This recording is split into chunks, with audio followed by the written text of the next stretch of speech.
who were Shudras? How did they become untouchables?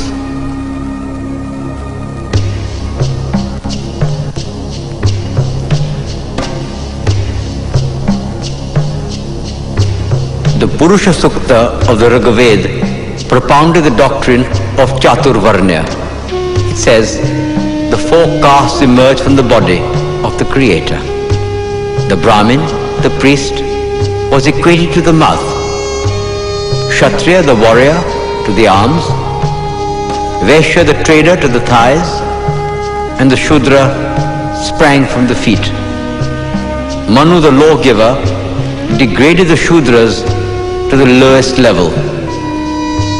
Once born and untouchable, he remains an untouchable forever.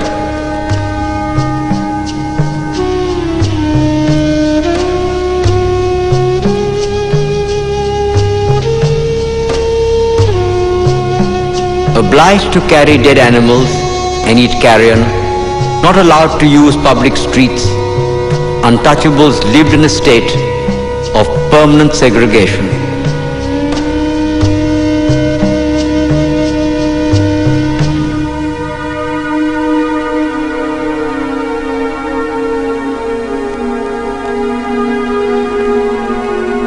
During the Peshwa regime, untouchables were forced to string a broom around their waists to sweep away their own footsteps. They were made to wear an earthen pot round their necks, lest their spit pollute the earth.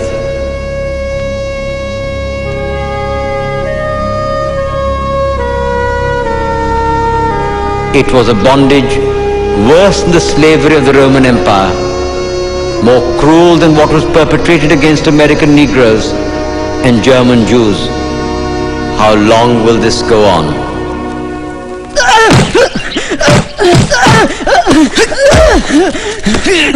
Why did you enter the temple? I was taking shelter. Last night it rained very heavily. You have defiled our temple! Your shadow fell on the idol. You filthy scum! You dirty untouchables think you are Ambedkar! Nowadays everybody's Ambedkar. Hit him! Teach him a lesson! You government son-in-laws! Teach him a lesson he won't forget!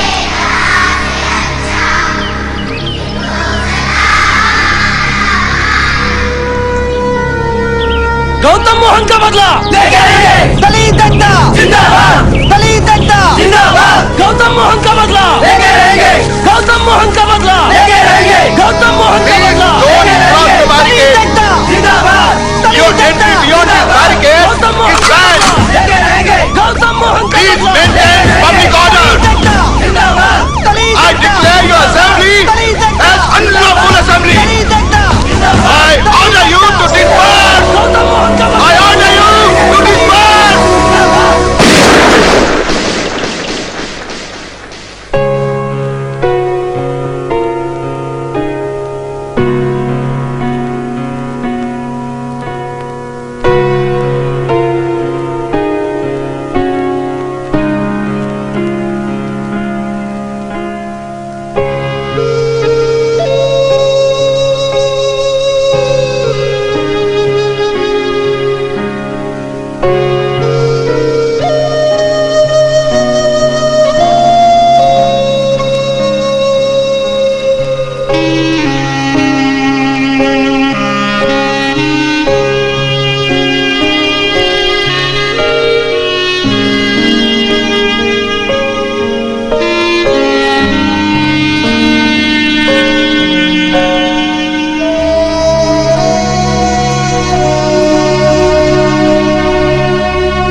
Young man, you are the only one who's always here before me and always the last one to leave.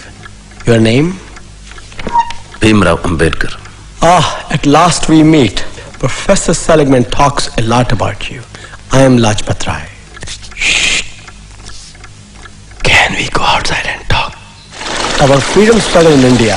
Oh, I'm sorry. Allow me to introduce myself. You need no introduction, sir. Professor Seligman speaks very highly of the economics thesis you're writing for him.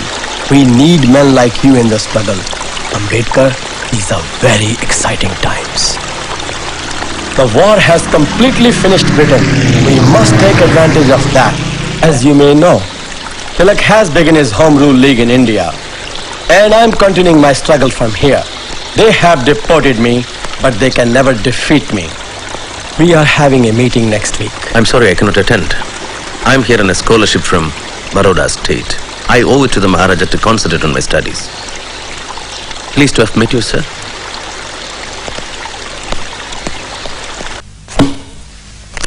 You've often heard me say that the purpose of knowledge is not just to understand the world, but to change it. Yes? Take my example. I teach, I write books, and I'm also one of the founders of the Negro Urban League. I know, sir. Please understand me, I have no complaints about your academic work. You're probably one of the best students I ever had. Please come. I'm disappointed, Ambedkar. I'm disappointed that you choose not to involve yourself in your country's political struggle for freedom.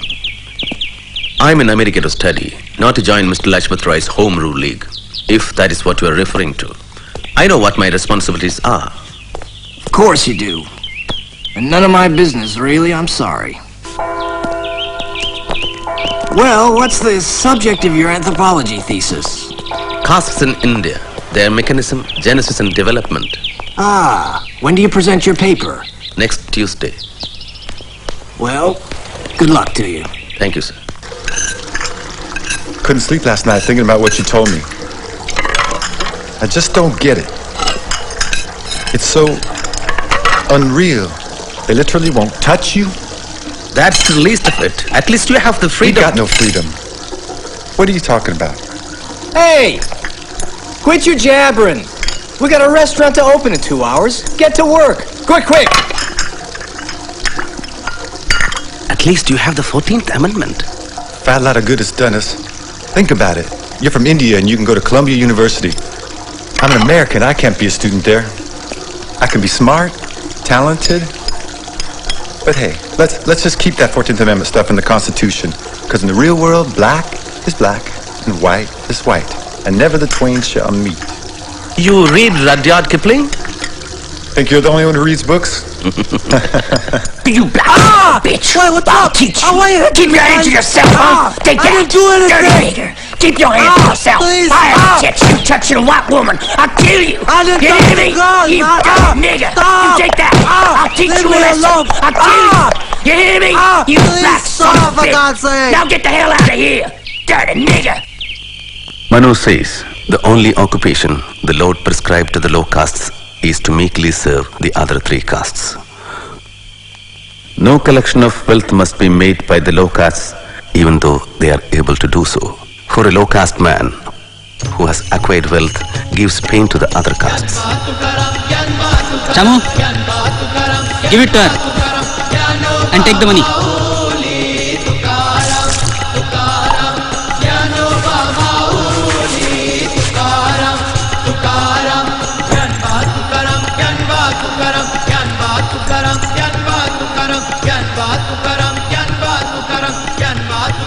The low caste must never speak to the high caste, save from far away, and when they pass must utter loud cries, and whosoever hears them must leave the road till they have passed.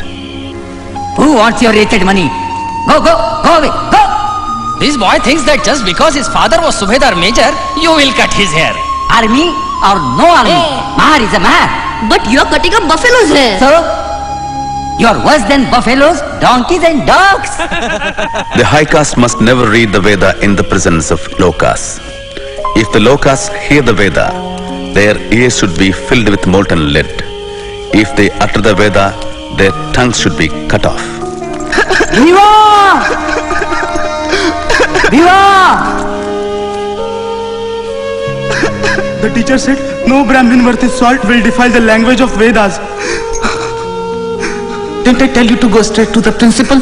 I did. You said things will be different in Bombay. Stop crying. Stop crying. I say stop crying! Goats are used as sacrificial offerings, not lions. Stop crying. You are the son and grandson of Subedar Major. Mind well.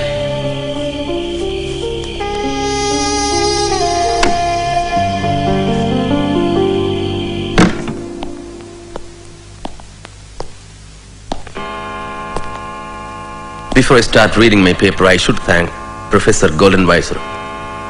Thank you, sir. Castes in India. The average Hindu, and I may add, the average American, is always in ecstasy whenever he speaks about the Indian village. Since many believe this idealistic view, it would be better to present a more realistic picture of village society. The Indian village is not a single social unit. The two major divisions are between the touchables and the untouchables. The touchables occupy the position of a ruling race, while the untouchables occupy the position of a subject race of slaves. These positions are fixed at birth. There is no escape. Can caste be said to exist amongst non-Hindus? Yes. The Hindus have spread their poison to the rest. Caste has penetrated the fabric of Indian society. What caste are you? Mahar. Now, if you can get back the paper at hand. To Ambedkar's grand success! Grand success! Double MA! PhD! All in 3 years! While we donkeys are still struggling with a BA! Hey, Professor Seligman's here.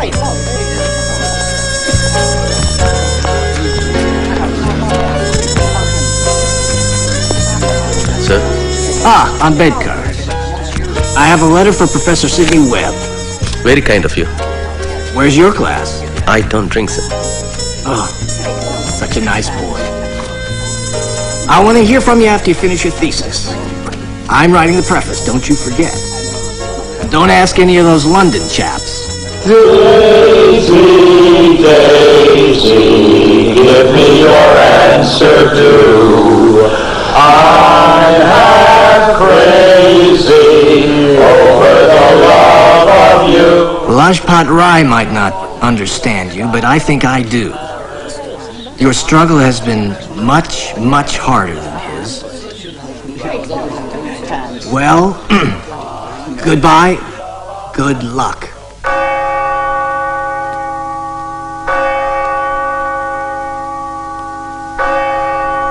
Brothers and sisters, we are honored to have with us today a friend of Brother Steve Brown, a young man from India. His people, Steve tells me, have been struggling under a terrible yoke. They have been enslaved like us for countless generations. They have been oppressed, humiliated, and treated like animals. The oppressors don't touch them and call them untouchables. They are condemned to live impure and die impure, a permanent hereditary stain which nothing can cleanse. Let us pray for them. Lord, hold our brothers and sisters in India in the palm of your hand. Protect them and help them, Lord, as you hold and protect us. Be with this young man, Lord, as he leaves to pursue his studies in London.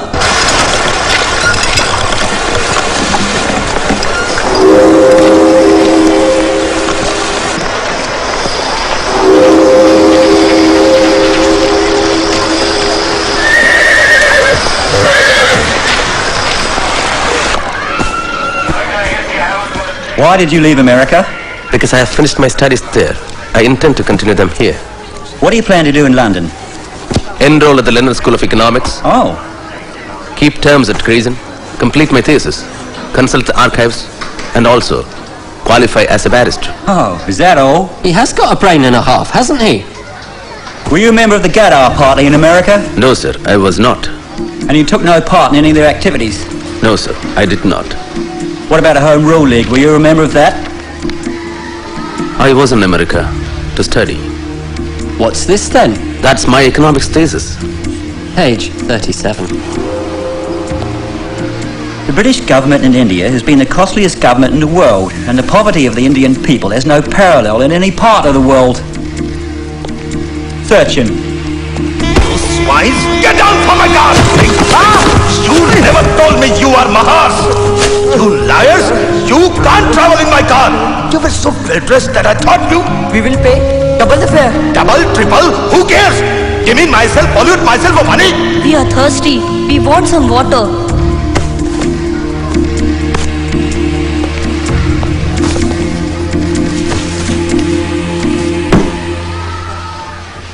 Welcome to London.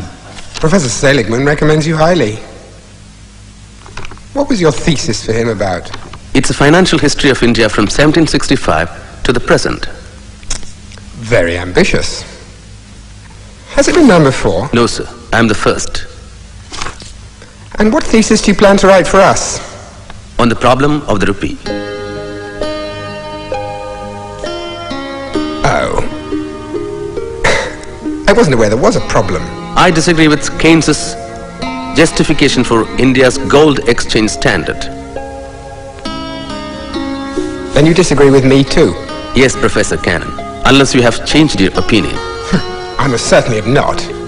I don't mean to be rude, sir. And you think you can prove that both Keynes and I have been wrong all these years? Yes, sir. I think I can. Well, well, well. I certainly wish you good luck. Thank you, sir. I shall look forward to reading your critique.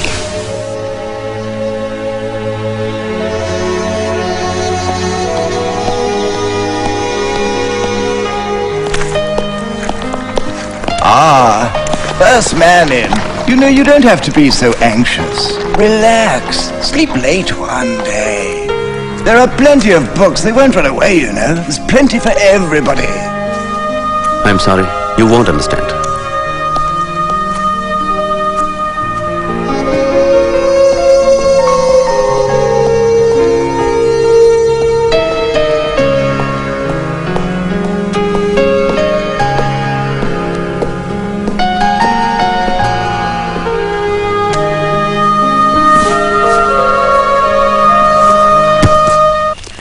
Good evening, Mr. Andrews. A letter for you. Thank you.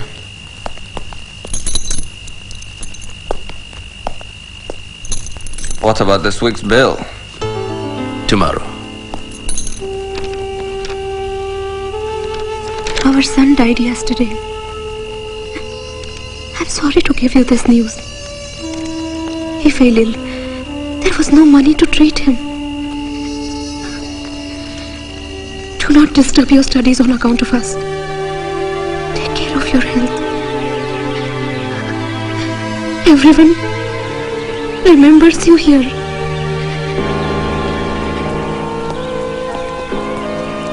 Dear Ramu, it is sad that Gangadhar had to die.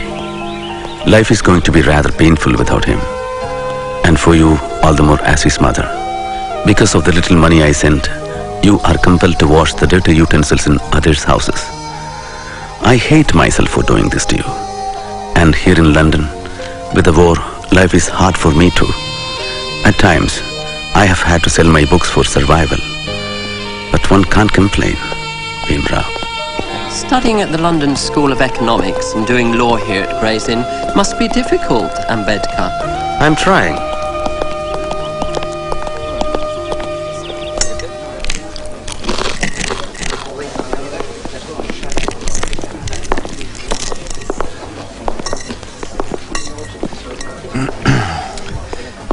My friends here don't believe me, so perhaps you could enlighten them. Isn't it true that Indians eat with their left hand because they wipe their posteriors with their right? Well? Is it true that the English bathe just once a week? Of course, this is just a rumor. I'm sure it can't possibly be true. My dear fellow, may I remind you that you are a guest in this country?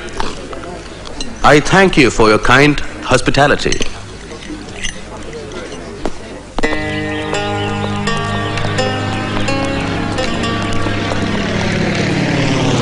Baroda State regrets to inform you that the period of your scholarship is over and you are required to return to India immediately.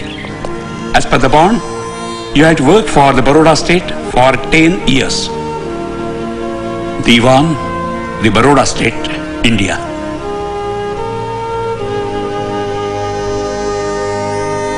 Is there no way you could persuade them to allow you a few more months? After all, it's so close to finishing. No, sir. Well, Ambedkar, all is not lost. I can grant you an extension for 4 years. If you return within that time, you can resume where you left off. I appreciate that, sir. Thank you. You think you'll be able to return? I don't know. I hope so. Deva, you made us so worried. Why? My ship was only a few hours late. We heard a bomb hit your ship. A bomb? But thank God, it was not your ship. We went to the ship's office. They told us your telegram was wrong. Only your luggage was on that ship. A bomb hit the ship with my luggage? Yes, we thought your ship had sunk. My books were on that ship. Forget about your books. What are you talking? At least you are alive. To India, Montague declares Association of Indians in the Administration. Ananda, you have some money? Home rule comes to India. Hey, you. Anna, are you still wrestling? Oh, yes. Namaste. Rama, Deva has come.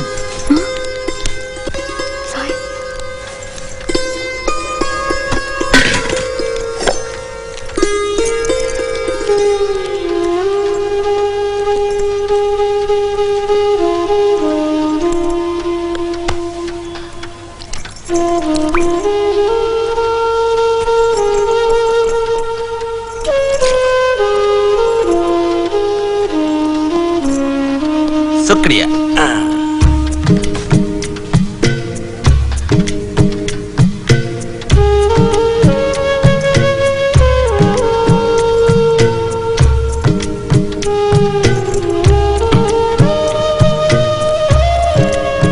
Bhimrao, what jewelry did you bring for Ramabai?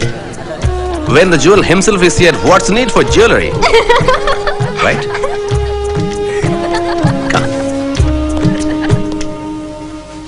I tried everything to save our son. But there was no money. I was so alone. I needed you so much.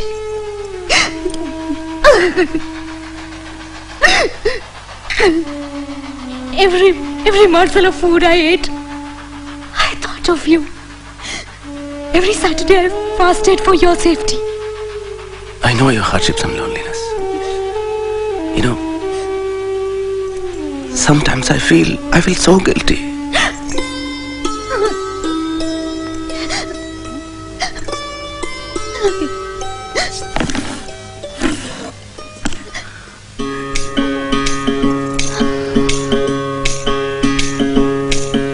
कबीरा कहे ये जग अंधा, कबीरा कहे ये जग अंधा।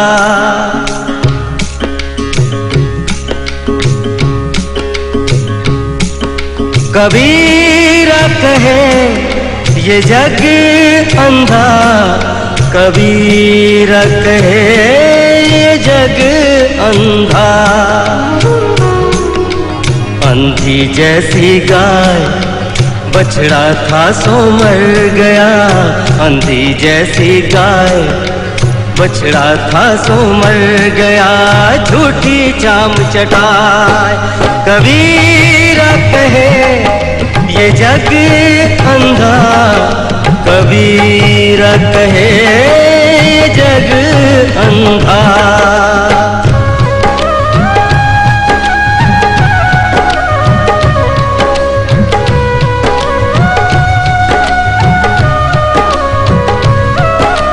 गगन घटा कहरानी साधो, गगन घटा कहरानी साधो, गगन घटा कहरानी। पूरब दिशा से उठी है बदरिया, ओ पूरब दिशा से उठी है बदरिया।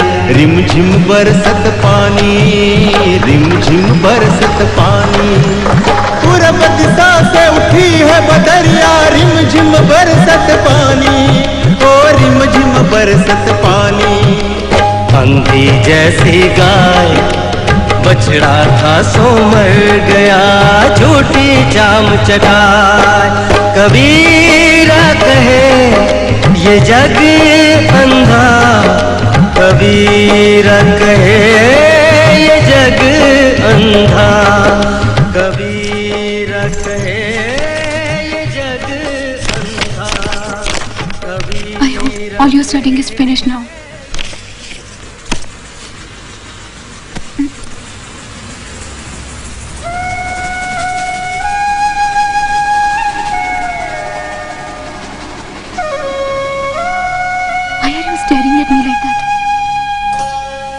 तदेव लग्नं सुदिनं तदेव ताराबलं चन्द्रबलं तदेव विद्याबलं दैवबलं तदेव लक्ष्मीपते ते गृयुगं स्मरामि। Hurry up, you have to finish it before this fish market opens. Shubhmangal सावधान।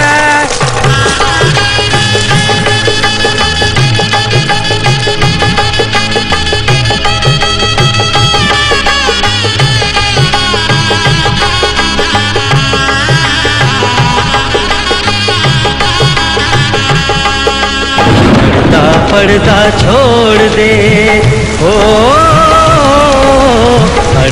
पर्दा छोड़ दे बिन पर्दे की बात।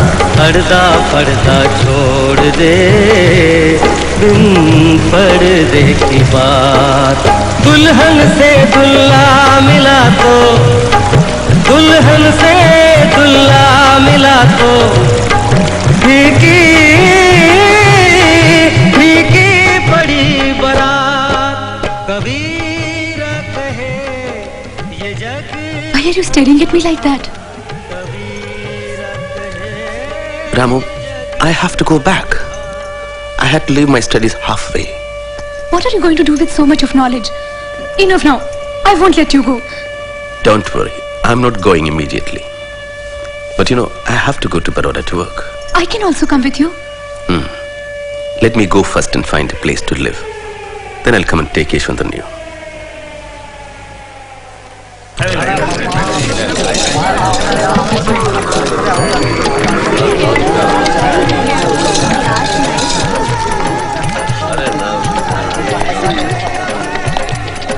I want a room. Your name, please? Babasaheb Ambedkar. Hindu, huh? Caste? Mahar. Sorry, I don't have a room. At least for a week. You want to close my hotel? Try somewhere else.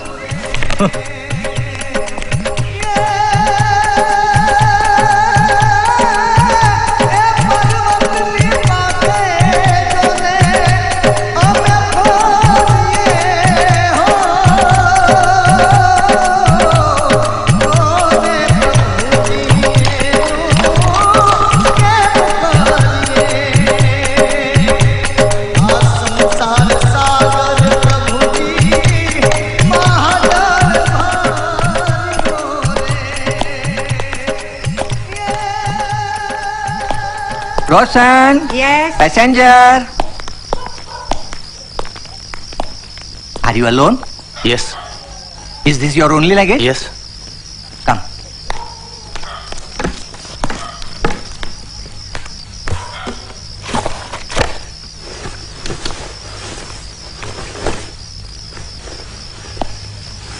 Father? Roshan? Roshan? Roshan! He is not Parsi. He is not wearing Sudre Kusti. Who are you? You are not a Parsi. Yes, I am. Trying to fool us? All right, all right. Show me your Sudre Kusti. Come on, show us, show us. I'm Hindu.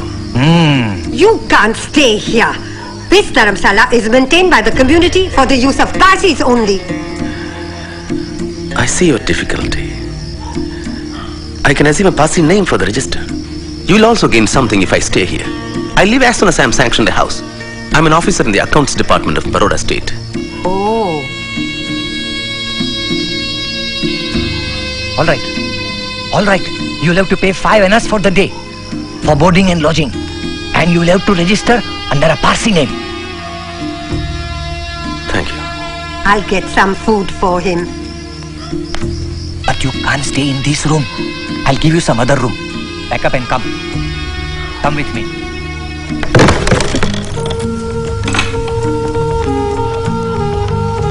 Come. This is where you'll have to stay. All right?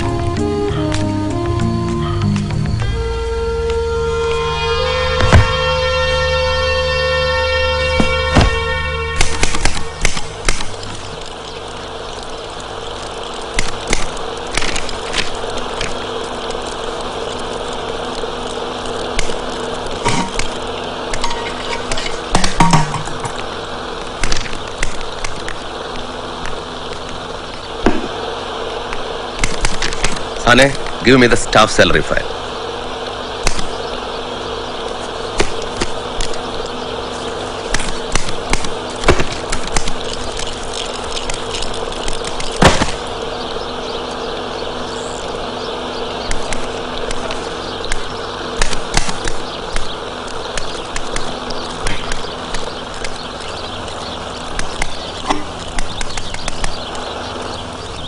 Will you fetch me a glass of water? Didn't you hear what I said? There is no water. What is that then? There is no water.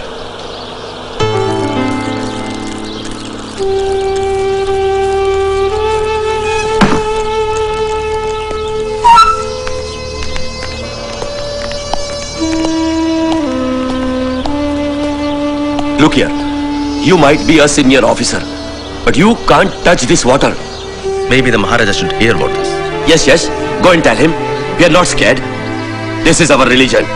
If the Maharaja wants you to drink water, let him bring it from his own palace. He is a Maharaja. He can do whatever he likes. He can employ dirty, untouchables like you. Yes, I remembered. But you know what happened? But I didn't get 3% marks in economics like you, Mr. Mukherjee. That too, Seligman said he was granting Mukherjee 3%. I didn't know that. Because he didn't want to discourage me. Actually, I deserved 0.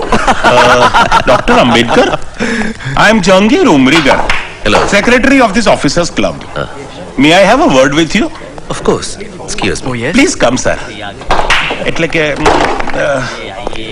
we have received your application letter. We'll be pleased to admit you to this club, but only on the following conditions. You will have to sit at your own separate table. You can use your own cutlery, serviettes and crockery. And only one of our waiters, Makbul Ahmed, is willing to serve you.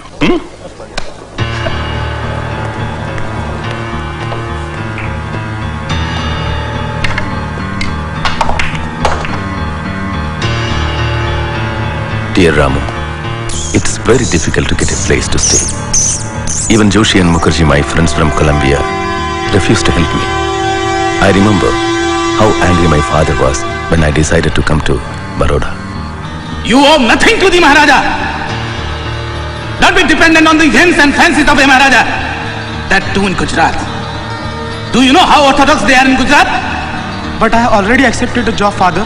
What?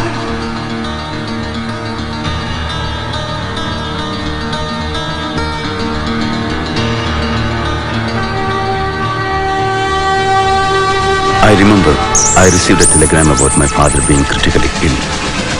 I missed my train, but somehow reached Bombay.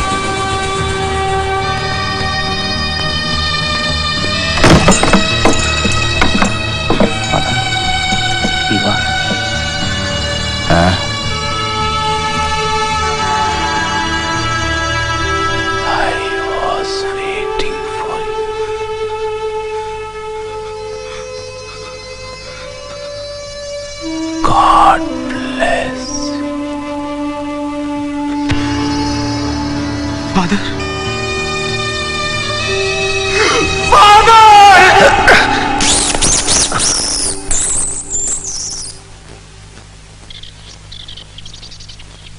कड़ी सके Avon कड़ी केम सके Avon ना नहीं madam जी ने झूठ पर से आ गया मेरा मानस कौन है बोलो मैडम की नहीं मानस हुई है madam ji You son of a swine, you fraud, you liar. How dare you take a Parsi name? We know who you are. You are a Hindu, and that too an untouchable. What do you mean by staying here? When do you intend to vacate? Please let me stay for just one more week. By that time, I would have found another. Nothing doing. You get out at once. You better pack off and get out by evening, or else... If we find you here tonight, we are going to break your head. Understand?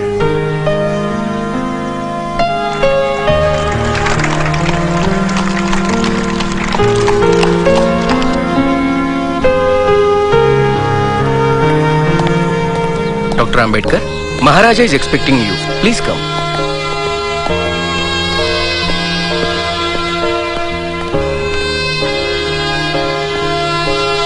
Ambedkar, come in, come in. I have been very proud of you, my boy. Very proud of you. I did cast in India. Excellent paper. Excellent. Thank you, Your Highness. Sit. So, what can I do for you? The Diwan indicated that you had a problem. Sir, I need a place to stay. Ambedkar, I understand your problem, but you must understand mine. I have to go slow. As it is, I have caused a revolution by employing you here. You cannot expect to blow up the entire mountain of caste in a day or two. These things take time. You must be patient.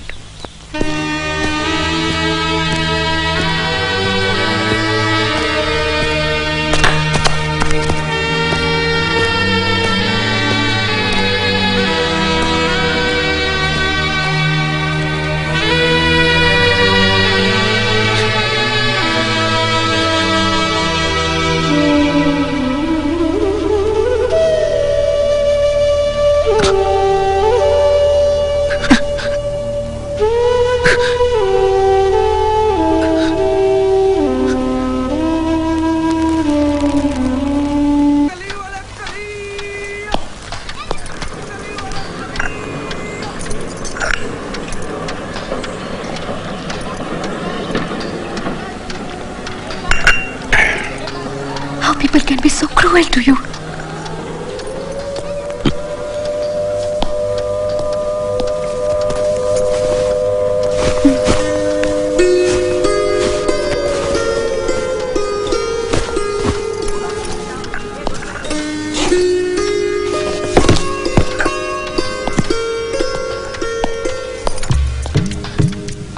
What's all this, Ramo?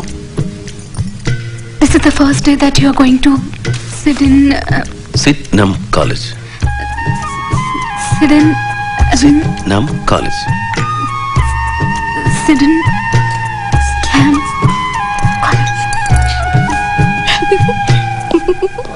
Listen, what's a boring untouchable going to teach us? Wait till my father hears about this. Think what this buffoon is going to speak in English. I'm Professor Ambedkar. I'll be your lecturer in political economy. In case you are wondering what could I possibly teach you, allow me to introduce myself. I have an MA and PhD in public finance from the Columbia University in New York. My thesis covered the financial history of India from 1765 to the present. In addition, I am working towards an MSc from the London School of Economics. If any of you feel that I am not qualified to teach you and would like to leave, feel happy to do so now. So, let's begin.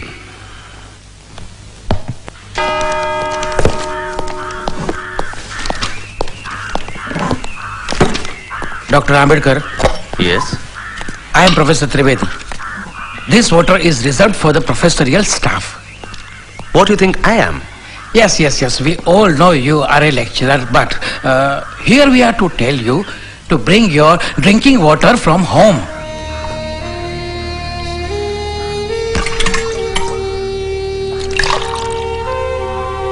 If you learned professors have any objection in my drinking this water, I suggest you to bring water from your home.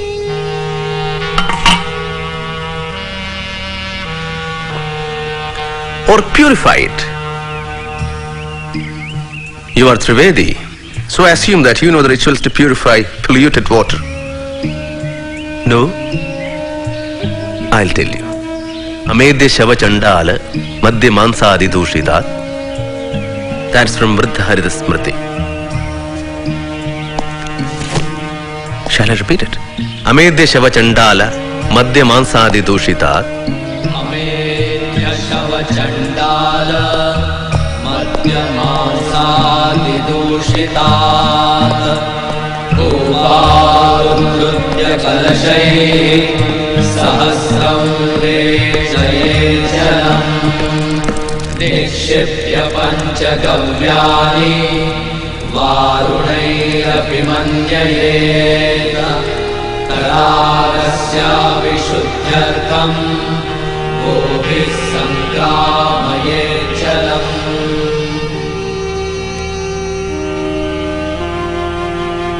Home rule is as much the birthright of a Mahar as that of a Brahmin. And unless and until this attitude is adopted, the day on which India will have home rule is distant. A Swaraj, where there are no fundamental rights guaranteed for the depressed classes, will not be a Swaraj for us. It will be a new slavery. A Mahar. Oh, what a powerful statement, huh?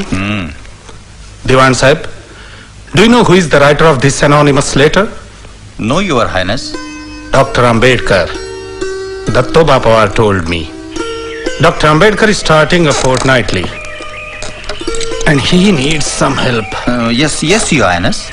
I agree that with uncompromising courage you are trying to eradicate the evil practices created by this caste system and to help liberate the lower classes from the unjust dominance of Brahmins and the priesthood. But still, let us not hurry in this case. No, Diwan Sahib, no. We must encourage Dr. Ambedkar in every possible way. Yes. We will help him to start his fortnightly. Mook Nayak, leader of the dumb. Kitti Sangutula, Kitti Sangutulag, Kitti Sangutulag, Kitti Shivatarkar, take this down. India is a home of inequality. Hindu society is just like a tower which has several stories without a ladder or an entrance. One is to die in the story in which one is born.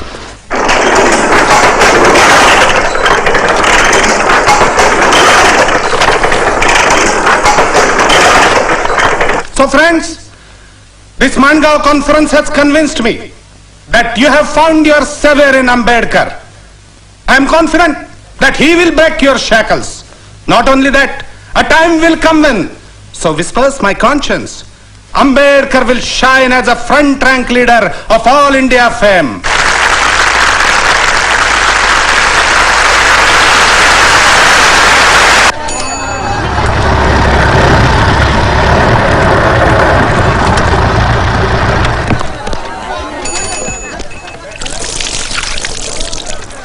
Rama, somebody's calling. Who can it be? Oh, Ambedkar! I think he's Shahu Maharaj. Let's go up.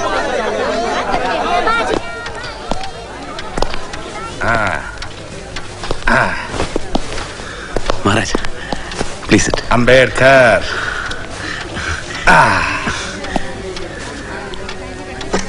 How about a cup of your special tea, Sister Ramabai? Yamu tea. What they say is true. Behind every great man, there is a great woman. You are a lucky man, Ambedkar.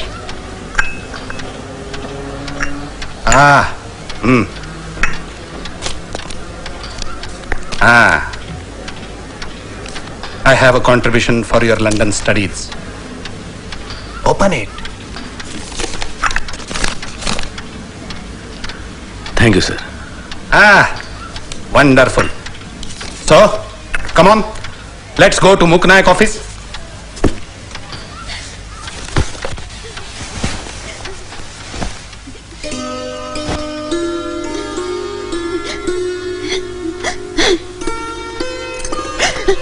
Ramu, I can understand your suffering, loneliness and hardships.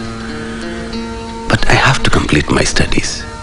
It's only a question of 2 years.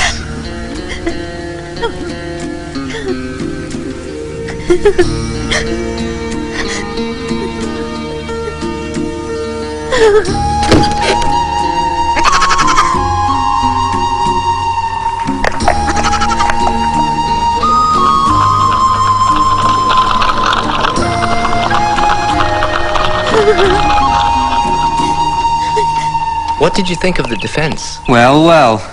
Look what the cat dragged in. Oh, Ambedkar.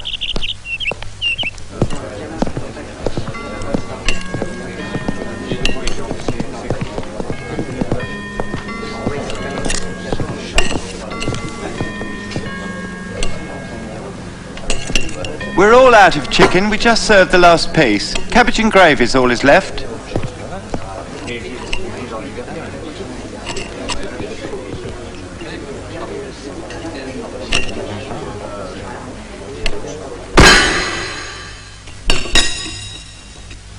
What's the matter?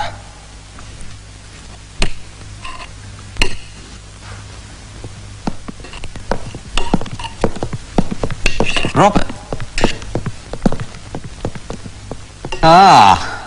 I see you have my piece of chicken. Well, aren't you lucky? My father says in India, Indians and dogs eat outside.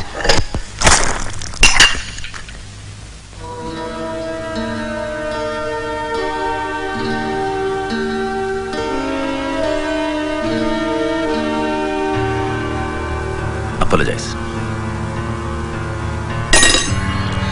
Apologize.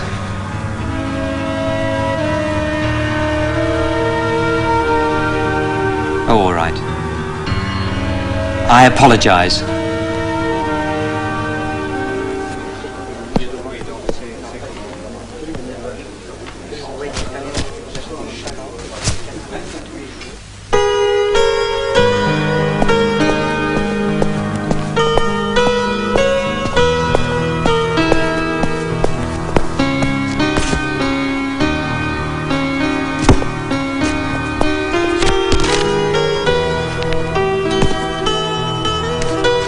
You drop this. Thank you.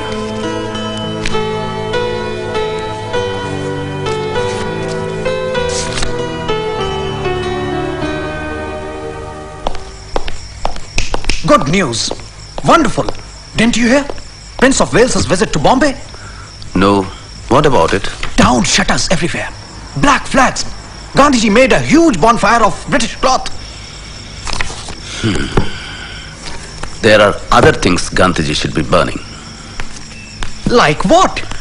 Asnodkar, there are 50 million untouchables in India with no civic, legal, political or moral rights. But you see, the British have to leave first. Everything else will follow. Yesterday, you boys had your lights burning till 9:30. I can't afford to have you lit up all night like Piccadilly Circus. You've got 10 minutes till 9 o'clock and then lights out.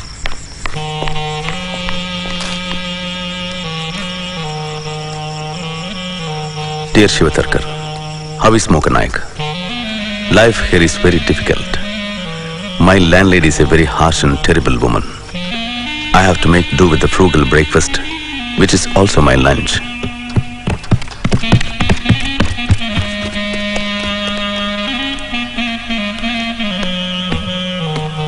the quiet nights here in London, I can hear Balaram Bhau's clarinet. I am anxious about Ramabai. Please continue to take care of her, as I know you will. Also, I hear from home that the tuition teacher is irregular. Why is this so? If money is the only constraint, please increase his salary or get another teacher. On no account should the education of the children suffer. Please personally look into the matter. Bhimrao. Never had a moment's time for you here in Bombay. And just look how he cares for you from 1,000 miles.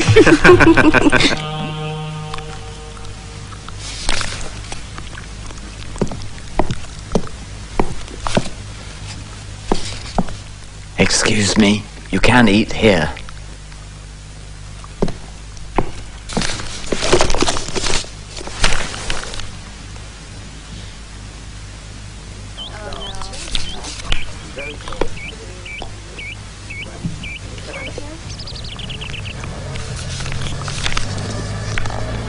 Excuse me, we met the other day.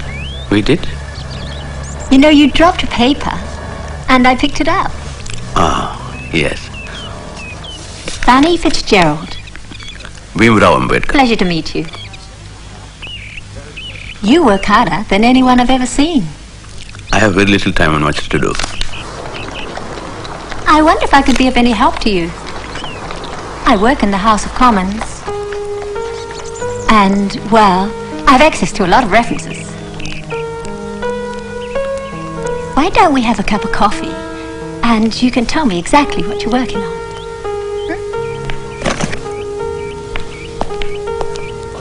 It'll just take 10 minutes and then you can get back to work. What's the matter?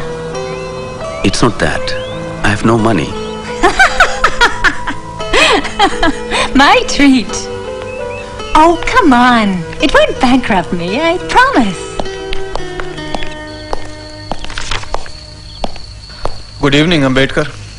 Good evening. I read your Mook Nayak, Dumb Hero. I like your writing, but I don't like your ideas. That doesn't surprise me. By the way, you know, Shahu Maharaj is dead.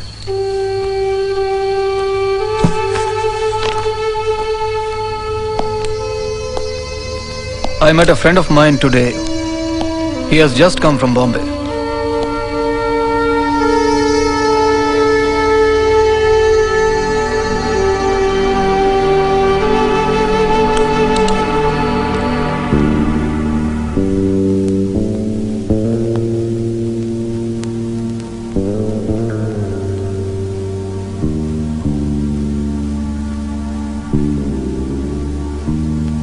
For as in Adam, all men die, even in Christ shall all be made alive.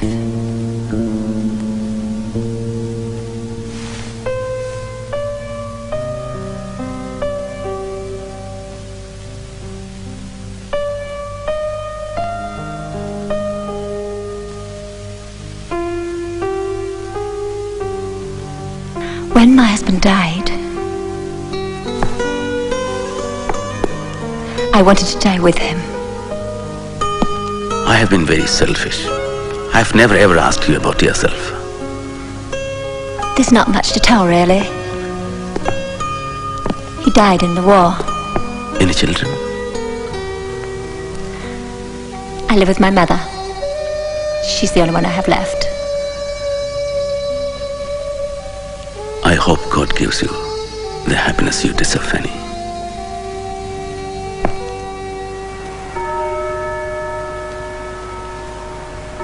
Bhimrao Ramji Ambedkar.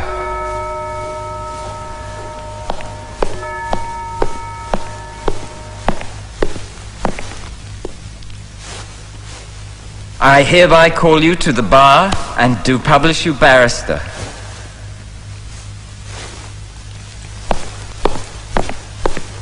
A toast to the new lawyer. May he fight the good fight with courage and lots of success. May God bless my friends and keep them away from all harm. Beam, I have a gift for you. It's a Bible. A Bible?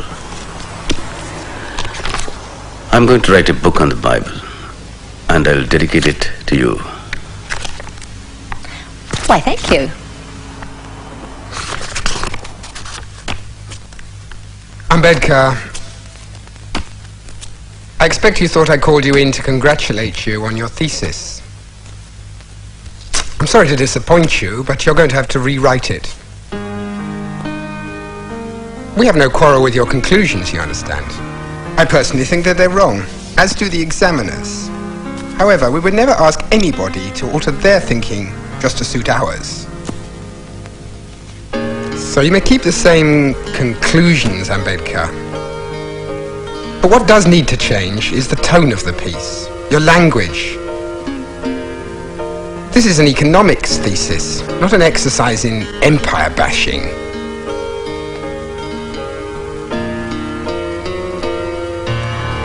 Bim, what's the matter? Didn't they love it? They hated it. I have to rewrite it. I don't believe that. Why? My language offended them. I just called a spade a spade. I didn't invent imperialism, they did. Oh, Bim, what are you going to do now? Rewrite. Paper! Paper! Paper! Paper! Paper! Paper!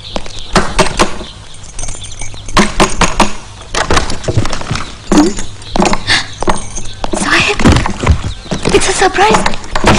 Let me in from Lakshmi Vahini. No, wait. Let me meet you first. How are you?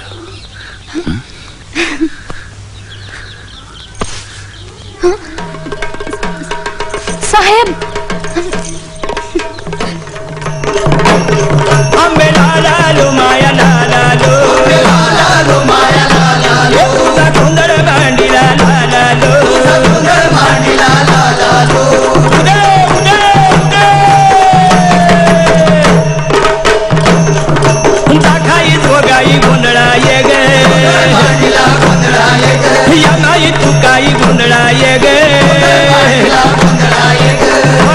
Ganpati गुंदड़ाया हो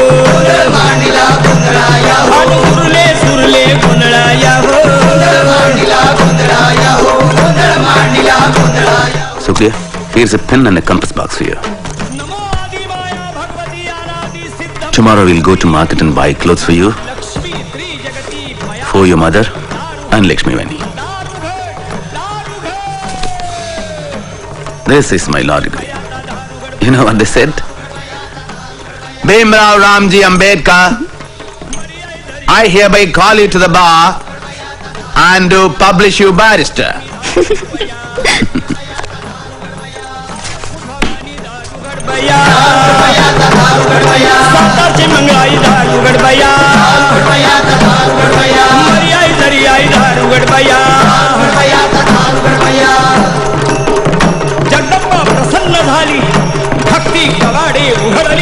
Why don't you wake yourselves up?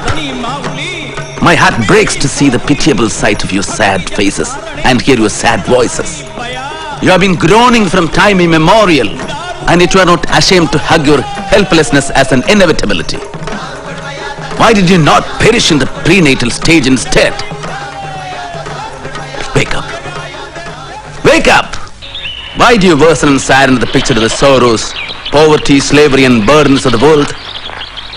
With your deplorable, despicable and detestable, miserable life, you had better die and relive this world if you cannot rise to a new life, or you cannot rejuvenate yourselves. Wake up. As a matter of fact, it is your birthright to get food, shelter and clothing in this land in equal proportion with every individual, high or low. If you believe in living a respectable life, you believe in self-help, which is the best help. From the presidential chair of the Indian National Congress, Maulana Muhammad Ali referred to a suggestion to divide the untouchables equally between Hindus and Muslims. How dare he speak like that? Are we to tolerate this? Are we to be treated like slaves? How can we trust the Congress after this? Gandhi, the great social reformer, was in prison when this was said, and he remained silent. Do we need such saviors who care more about appeasing the conservative Muslims in their demand for Khilafat? I say no. I propose we establish a central institution for removing our difficulties and for placing our grievances before the government. I propose we call our organization the Bahishkrit Hitakarni Sabha.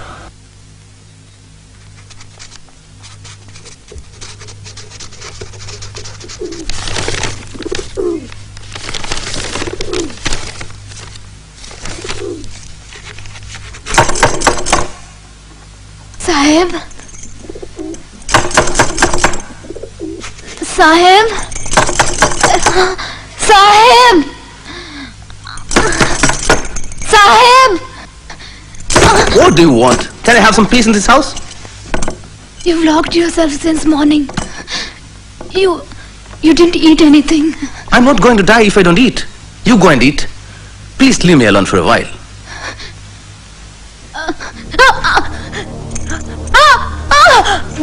Ramu, what happened? Ramu, what happened?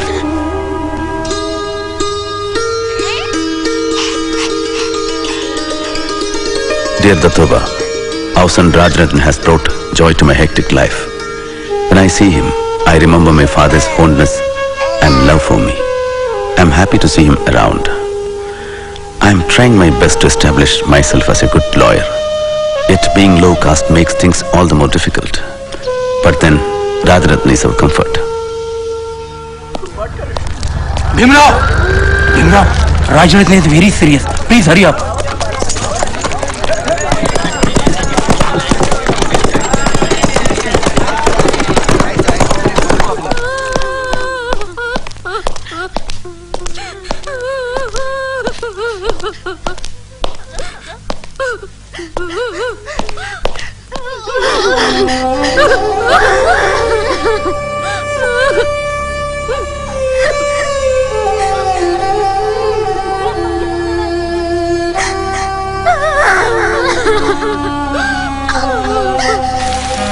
But, dear Datoba, the ill-omened day came and Rajaratna had to die. And now that we have buried the fourth of our auspicious and sprightly children, all the salt from our life is gone. Tell me, Datoba, why is destiny so cruel? Why did Rajaratna have to die? Why? I, Bhimrao Ramji Ambedkar, Having been nominated a member of the Bombay Legislative Council, do solemnly affirm that I will bear true faith and allegiance to His Majesty the King Emperor, as by law established, that I will uphold the sovereignty and integrity of British India. We should start our agitation from somewhere in Konkan. That who comes under the Bole resolution in the Bombay Legislative Council about the untouchables being allowed to use all public watering places. Let's begin the agitation of Mahad to the opening of the Saudar tank for the untouchables. This will be the commencement of the social revolt. Sahasrabuddhe, Chitre and Tipanis should reach each and every village and get people to gather in thousands.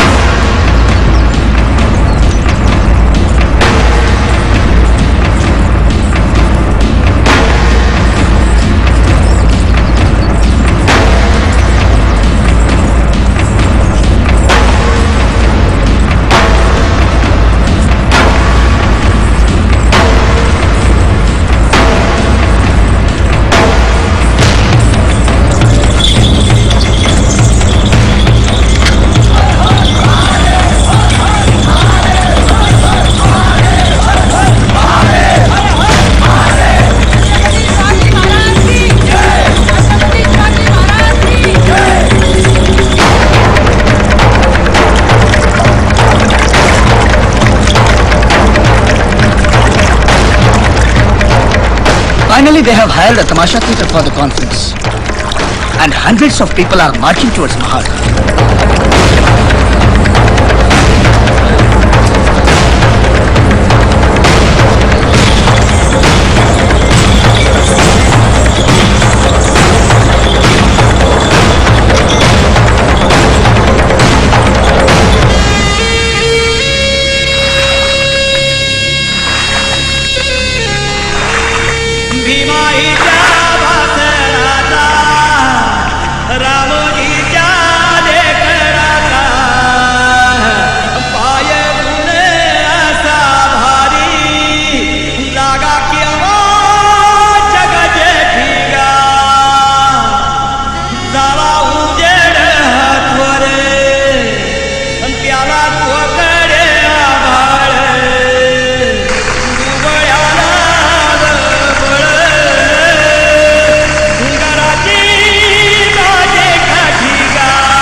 brothers and sisters, I am very thankful to you for giving me the honor of the presidentship of this conference. I am very happy to be here. I learnt my first alphabet at the Dapoli school.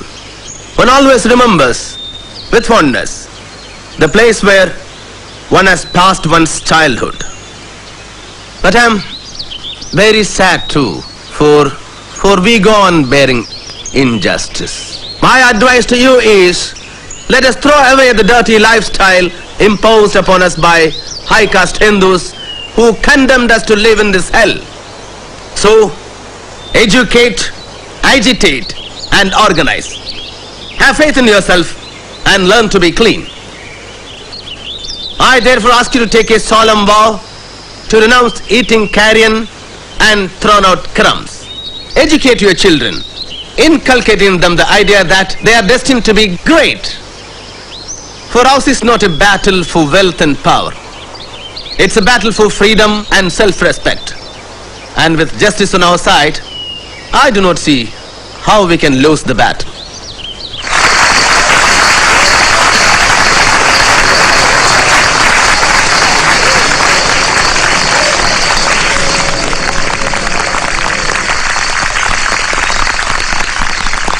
The untouchables of Mahad find it very difficult to obtain drinking water. To remove this difficulty, the Mahad municipality, in accordance with the Bole resolution, has opened the Saudar tank for the public use, irrespective of caste.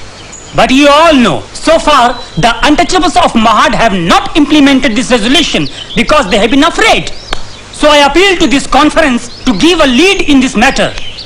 So let us all go out to the Saudar tank and drink water as is our legal right. Chalo Saudar tank!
Doctor Saab, riots!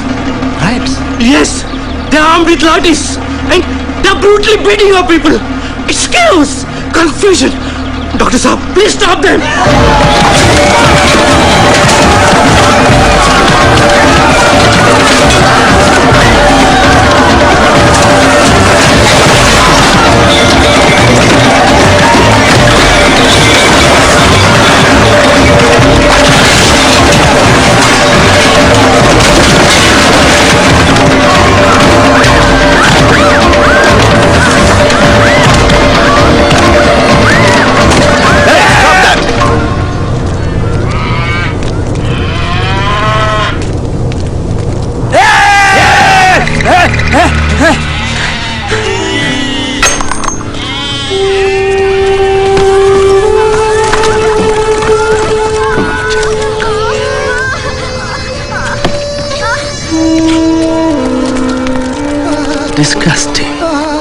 Inhuman. How could they be so brutal? Dr. Ambedkar, Yes?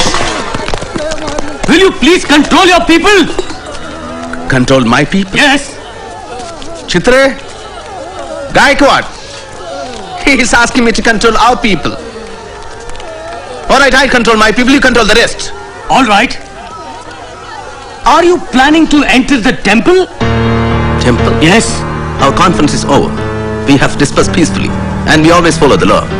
And the tank is open for all by the law. You give us orders! Be silent! Be silent!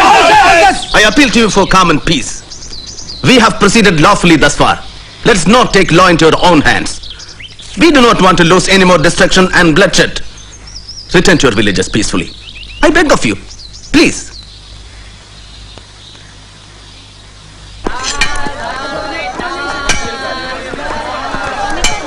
He has not slept. He has not eaten. He has fallen sick worrying about you. Don't you care anything about your family? I know what I'm doing. Then why do you risk your life like this? Hey, Bhiva! Listen to me, I am your elder brother. You have to listen to me. Tell me, who was the one who supported your family when you were studying? Hey, when you did not have a single paisa with you? Tell me, who was that? Hey! Nothing in this house belongs to you. Nothing. Even the cooking utensils. Everything was bought with my money. Do you understand? Then take them and leave. All right. I'll take them. I'll take everything. Fauji? Fauji? Let him go to hell. Let him go to hell.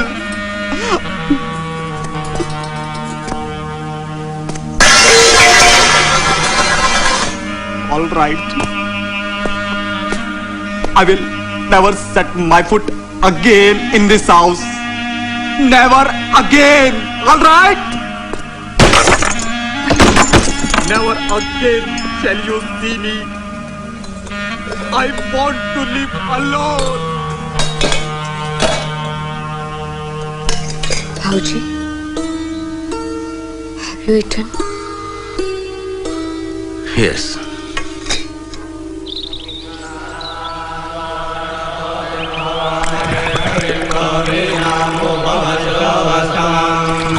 ज्येष्ठराजं ब्रह्मणां ब्रह्मणस्पदान शृण्वन्नोतिभिश्रीदशादनाम् ॐ तत्सवितुर्वरेण्यं भर्गो देवस्य धीमहि धियो यो नः प्रचोदयात् ॐ गन्धद्वारान् नित्यपुरुषान् कीर्तिम् ईश्वरीं सर्वभूतानां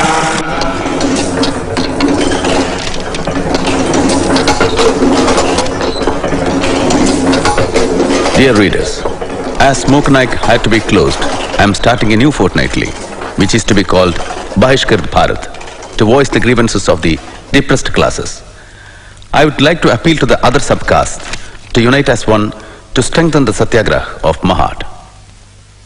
Here is a telegram from America congratulating you.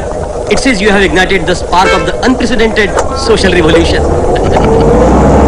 Do they know that the tank is purified? There is one more telegram from Banaras. We strongly protest your action and challenge you to repeat it at your own peril. अरे यार 2 चाय ले 4 number पे Farooq bhai, give us something to eat. How is Babasaheb Bharat doing? All copies sold out. Good. How was the council meeting? Stow me. Then, tell me, what is the position, Mahad? More? Dr. Sahib, they have proclaimed boycott on all who came to Mahad. In all villages, our people are facing extreme harassment. They refuse to sell them corn.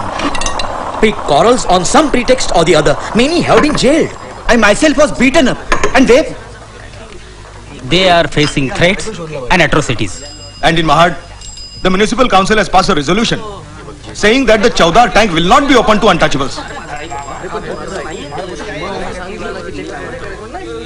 Deadly diseases require drastic remedies. Friends, there is a letter from Mr. Zavalkar, the leader of the non-Brahmin movement. It says, we the non-Brahmin leaders of Maharashtra declare our wholehearted support for the Satyagraha on condition that all Brahmins should be weeded out from it. The view that all Brahmins are enemies of the untouchables is a wrong view. I do not hate Brahmins personally. I hate the spirit of Brahminism, which may be found in Brahmins and non-Brahmins alike. It has been resolved that December 25th and 26th, 1927 will be the dates for the Satyagraha at Mahad.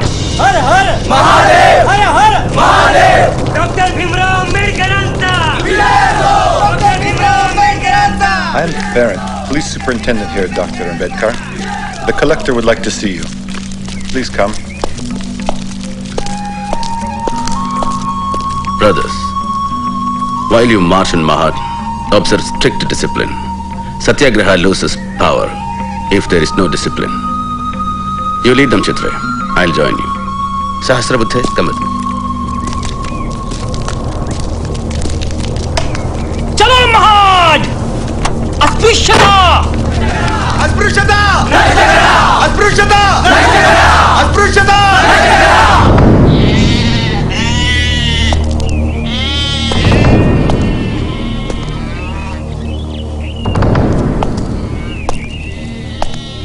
I do not want anyone near the tank. All right? Good.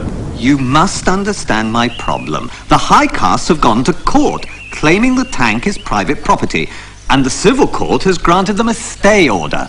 Mr. Hood, you know as well as I do that this is a completely fraudulent claim. But you know that it is up to the courts to decide whether or not they are justified. But the whole purpose of the Satyagraha was to drink water from the tank. If you persist, I will be forced to make arrests. You will be in contempt of court. Do you want to send 10,000 of your followers to jail? What purpose will it serve? You know I am not against your movement. I have resisted pressure to issue an order prohibiting the assembly of 5 or more persons. Thank you. We are grateful. Will you give me the opportunity to speak to your conference? Just for a few minutes, before you proceed to the tank. That will be possible. We must take our leave now.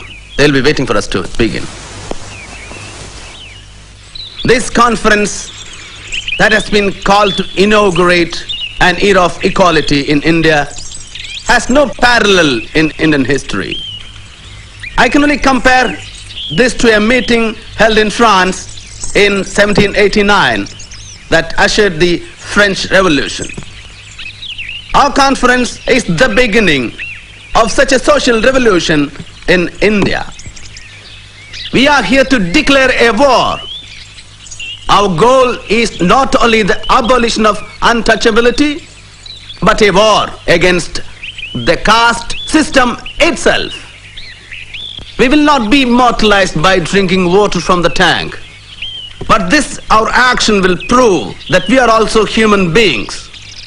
We must establish the principle that status in India shall not be determined by birth, but by merit alone. We must rearrange Indian society on the principles of a casteless, classless society. We must adopt the principle that all men are born equal and die equal.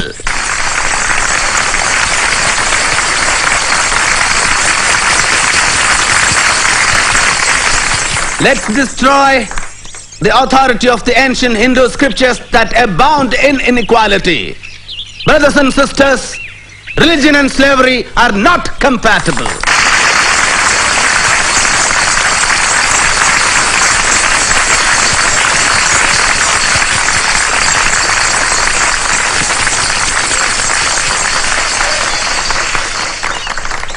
Brothers and sisters, even though I am a Brahmin by birth, I condemn outright the doctrines of the Manusmriti.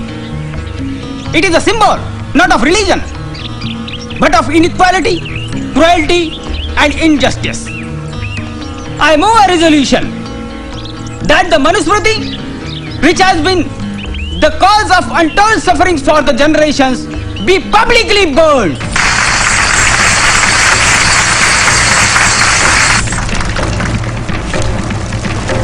क्षुद्रतु कार्ये दास्यं कृतभकृतमेव वा दास्याय वै सृष्टोऽसौ ब्राह्मण्यास्य स्वयंभुव वैश्य शूद्रो प्रयत्नेन स्वानि कर्माणि कारयेत् सौहिजितो स्वकर्मभ्य क्षोभयेतामिदं जगत् न स्वामिना निसृष्टोऽपि शूद्रा दास्याद् विमुच्यते निसर्गजं हिततस्य कस्तस्मात् तपोहति.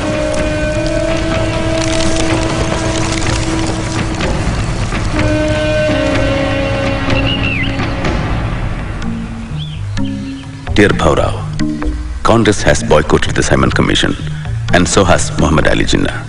But I am determined to attend it in spite of all the anger and fire against me. During this crisis, I miss Balaram Bhau. He would have supported me had he been alive. After giving my classes in the law college, I'll be going to Pune. There I have to meet the Simon Commission tomorrow. Sahib, take care. Markebo was telling me that your enemies are... Rama, you still have a fever. Don't forget to take your medicines. I'll take care of myself. So you are particularly anxious to get appointments in the public service? Yes, decidedly. Why is that so? Our experience on the administration of the law is very bitter. In most of the cases, the law is administered to the disadvantage of the depressed class man. I understand that you have been very active in the uplift of the depressed classes. Do the higher classes help you in this work? The whole caste Hindu population insist upon the depressed classes doing the unclean jobs. Because giving up doing these jobs means that the depressed classes are exceeding their social status, rivaling the upper class. What do you want to represent as the proper way in which the Constitution of India should deal with the depressed classes? The first thing I would like to submit is that we claim that we must be treated as a distinct minority, separate from the Hindu community. Secondly, the depressed classes minority needs a far greater political protection than any other minority in British India, for the simple reason that it has been kept educationally ever backward, economically poor, socially enslaved, and suffers from grave political disabilities from which no other community suffers. So we claim reserved seats if accompanied by adult franchise. And if there is no adult franchise? Then we would ask for a separate electorate, certain safeguards regarding the education of the depressed classes and their entry into public service. Mr. Solanki, do you keep the same view? Yes, of course. If the details of the scheme which you've laid out were to be introduced into the constitution of this country, would it not lead to perpetual class war? It might. But it would depend on the attitude of the majority, Sir John. Therefore, you would not, as a sagacious statesman. I do contemplate and I do desire the time when India shall be one. And I believe that a time will come when all these things will not be necessary. But again, it would depend upon the attitude of the majority towards the minority. How many members of the depressed classes practice at the bar? I am the only one. Any more questions, gentlemen? Thank you, Dr. Ambedkar, Mr. Solanki. Thank you, Major Atley. Simon! Simon! Go back! Go back! Britishanse hastak! Ambedkar! Ambedkar! Britishanse hastak! Ambedkar! Ambedkar! Ambedkar answer! Ambedkar answer! Dr. Sahib, don't you think that those who are clamoring for the independence of the country have inconsistent attitude? Yes, of course. They raised violent protest against the insulting treatment meted out to Indians in South Africa and to Indian students in Britain. And at the same time, denying human rights to their own countrymen and co-religionists in India. I find this attitude inconsistent, selfish and shameless. Which is why my editorial says that we must act in a forcible way so as to let the caste Hindus know that to observe untouchability is a risk as dangerous as bearing live coals on their tongues.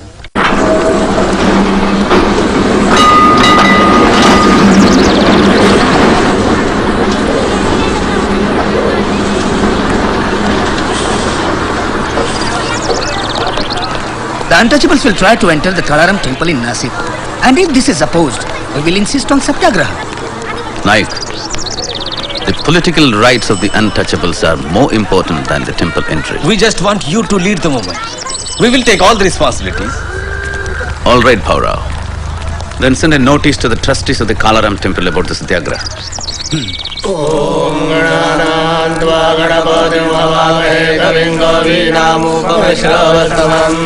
ज्येष्ठराजं ब्रह्मणां ब्रह्मणस्पद आनशृण्वन्नो दिविश्रीरसादनो स्वाहा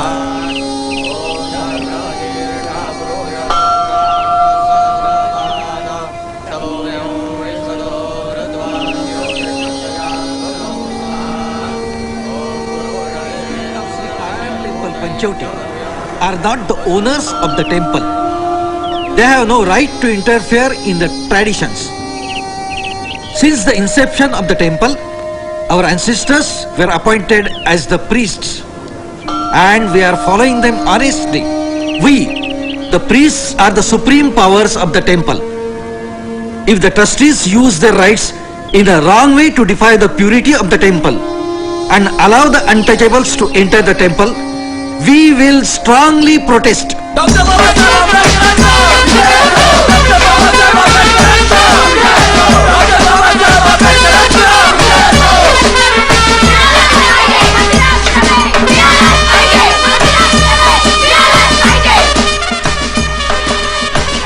Hurry up! Hurry up! Close all the doors now! मंदिरात प्रवेश! मंदिरात प्रवेश! Doctor Babasaheb आंबेडकरांचा आधी जमाना बाबासाहेब आंबेडकरांना आबाच्या कुलदैवताला आणि मग महात्मा ज्योतिबा फुल्याला आणि तसं छत्रपती श्री शाहू राजाला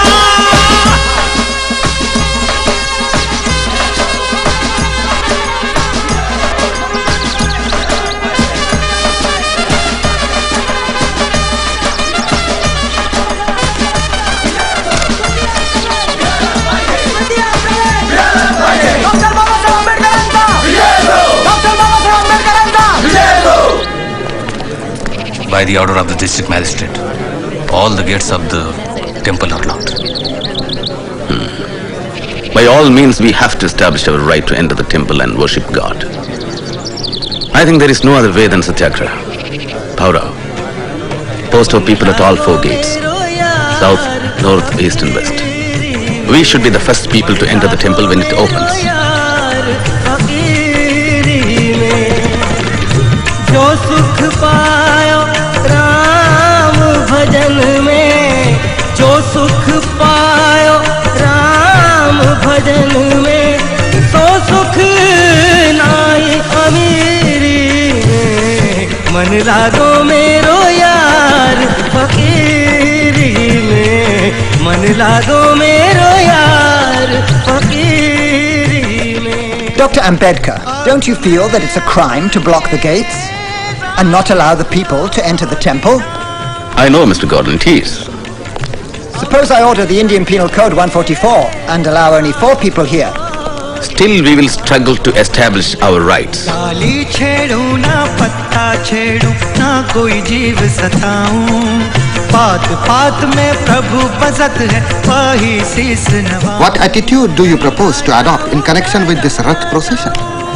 The untouchables will participate in dragging the Rath, and we will offer the puja to the idol in the Rath, and that has been a tradition. Caste Hindus will bring the Rath to the main door of the temple, and after they have dragged it 10 feet from the gate, they will stop. And your people can join by holding the rope fastened to the Rath. Is that agreeable to you? Yes, I agree. और क्या रंग चढ़ाऊं कहत Kabir सुलो We have to find 50 men to pull the Rath. How do we choose 50 out of 5,000? Choose the hefty and able-bodied.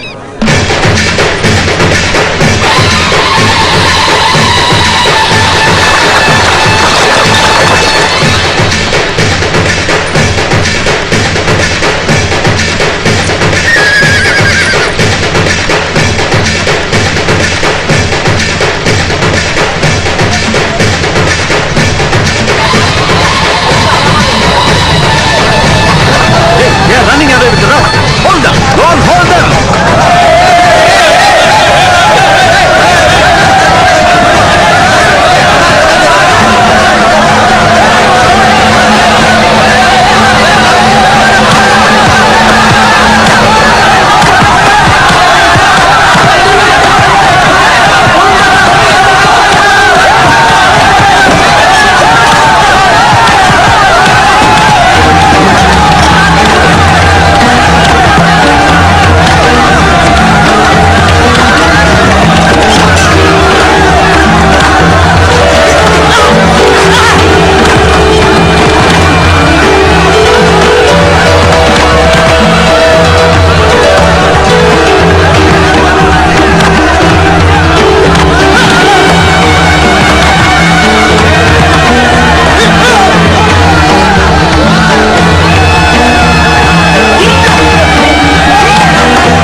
Of the district magistrate and the threat to withdraw the police indicates that the government is not willing to use the power to help the people who are struggling for their rights. Such a government is no good for anybody. I don't agree with the findings of the magistrate of Nasik. I have already written to the governor about our version of the story, which is true. Dr. Ambedkar? Yes? From the Viceroy. Thank you.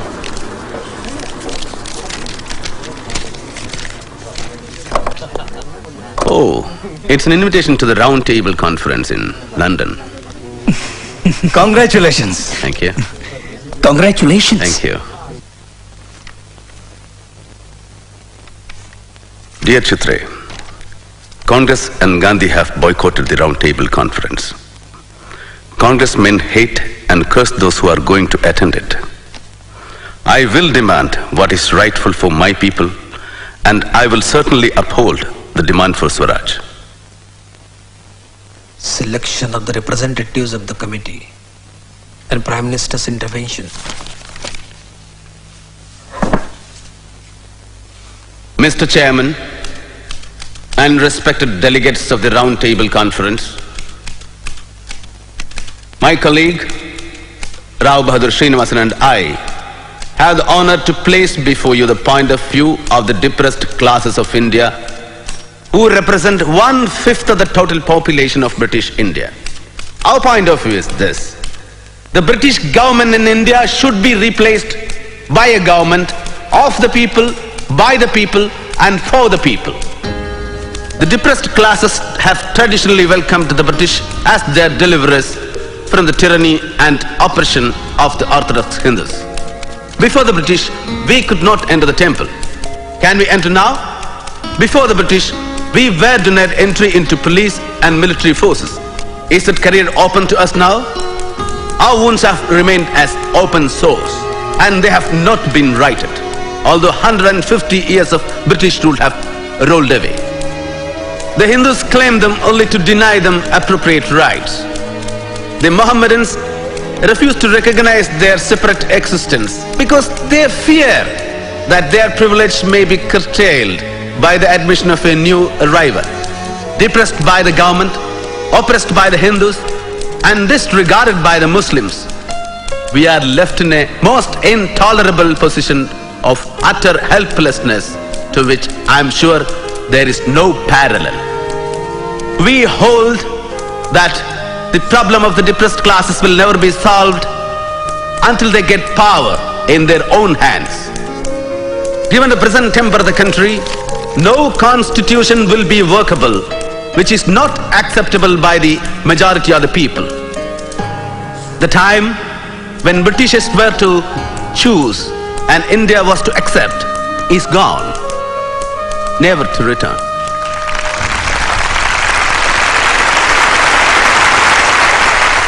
Dr. Ambedkar, the man of the hour. Yours was the best oratory of the entire conference. I only said what was true. My boy, I'm so proud of you.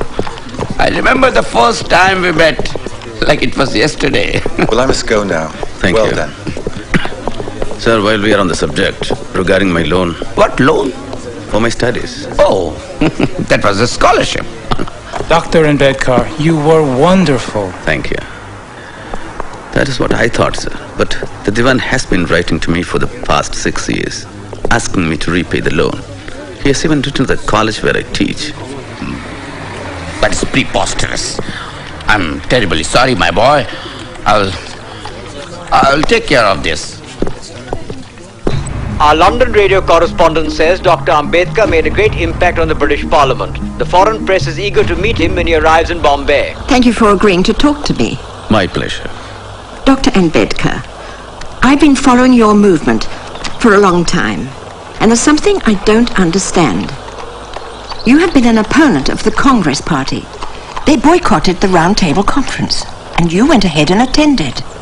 And yet recently, you successfully defended the 47 Congress Satyagrahis involved in the Chirana firing case. Isn't that a contradiction? Miss Rosa Epstein. Miss Epstein, there is no contradiction in my position. I took up this case only for the principles involved. I don't agree with the Congress, but I do believe that every citizen has a right to agitate. The rights and the liberties of the people are far more important than the stability of the government. Why should Gandhiji himself send for you? Obviously, to lure our flock of sheep to his fold. Don't you fall under his spell. He's not a god. We should stick to our stand. Yes, yes. Namaste. Namaskar. Bapuji is on the terrace. Namaste. Namaste. And how is your progress with the charkha, Miraben? I'm trying, Bapu. Good. You are doing absolutely fine. Just concentrate. One day you will master it. Good, good. That's right. That's right. Bapuji. Dr. Ambedkar has come. Ah. Yes. Dr. Ambedkar. You wish to see me? Gandhiji, you sent me a note calling me here. Oh yes. That is so. I believe you have some grievances against me and the Congress. Let me tell you, I have been troubled by the problem of the untouchables since my childhood. Before you were even born, Dr. Ambedkar. And because of my efforts, it has been made a plank on the Congress platform. And that is not all. We have spent not less than 20 lakhs on the upliftment of the untouchables. So it is really surprising that men like you should offer opposition to me and the Congress. Frankly, Congress has given only formal recognition to the problem. Hypocritical. Empty words that have no meaning. You said Congress spent 20 lakhs. I say it was all a waste. If Congress was sincere, it would have made removal of untouchability a condition to becoming the member of the Congress, not to wear qadar. You say the British government does not show a change of heart. I say that the Hindus have not shown a change of heart either. As long as they all remain adamant, we will believe neither the Hindus, nor the Congress, nor any Mahatmas. History tells us that the Mahatmas are like fleeting phantoms. They raise dust, but raise no levels.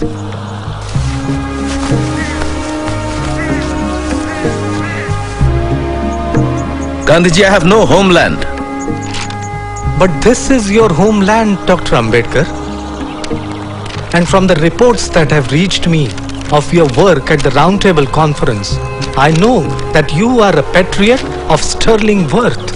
How can we call this land our home when we are treated worse than cats and dogs? And the injustices inflicted upon us are so enormous that if we should ever be disloyal, the fault will lie with this land and not with us.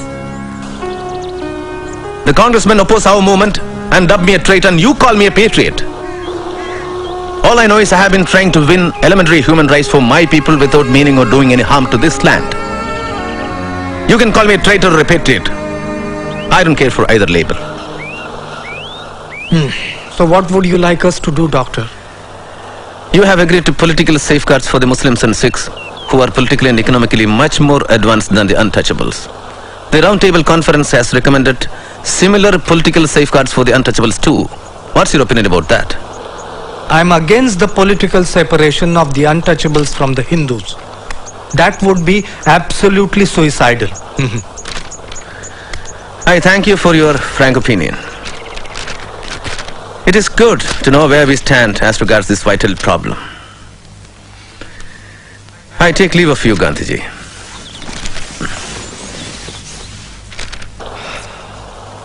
What impatience! Mahadev Bhai? Yes, Bapu? Why do you think he said he has no homeland? Perhaps being a Mahar, he feels... Dr. Ambedkar is a Mahar? The whole world knows this, Bapu. The whole world might know, but I didn't. Why didn't anybody tell me about it?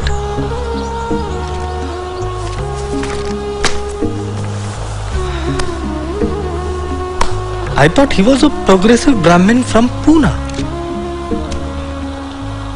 Mr. Gandhi left for London today to attend the Roundtable Conference. He expressed his views to the press that the delegates were not chosen by the nation, but were chosen ones of the British government. Mr. Gandhi's participation does not substantially alter our position. Our first priority is to arm the repressed classes with political power. That is the only way. But Dr. Ambedkar, don't you think that education will change the situation of the untouchables? Have you been speaking to Mr. Gandhi? I am the most educated person amongst us. Still, I am treated as an untouchable in society. What demands are you going to make? We demand a complete partition between ourselves and Hindus. And how do you propose to do that? In the future Constitution of India, the depressed classes should be given a fundamental right declaring untouchability to be illegal and punishable by law. Mr. Gandhi said that the separate electorates will perpetuate the stigma and untouchable will remain untouchable. Let him say that. You cannot untest a 2,000-year-old test of human mind and turn it in the opposite direction. Oppressors never become saviors, which is why I want political power. Not well-meaning words, not good intentions, and no charity. What support do you have to get from the... Mr. Chairman, I know what is on the minds of the delegates. The question of representation claimed by minority communities. We are reconciled to giving the Muslims and Sikhs special treatment. There are sound historical reasons for that. But as far as the untouchables are concerned, I and Congress strongly resist any special representation to be given to them. untouchables are a part of Hindu religion and cannot be separated from it. Thank you. Declaration of war against us. Yes. Dean, what happened? He's asked for an adjournment of the minority committee. I hear that he's planning to make a deal with the Muslims. What sort of deal? Congress will accept the Muslims' 14-point demand if the Muslims opposes. I don't understand. But why would he go to such lengths? He's supposed to be a great saint. Surely he can see the justness of your cause. Saint? He is a seasoned politician, my dear. When everything else fails, Gandhi will resort to intrigue.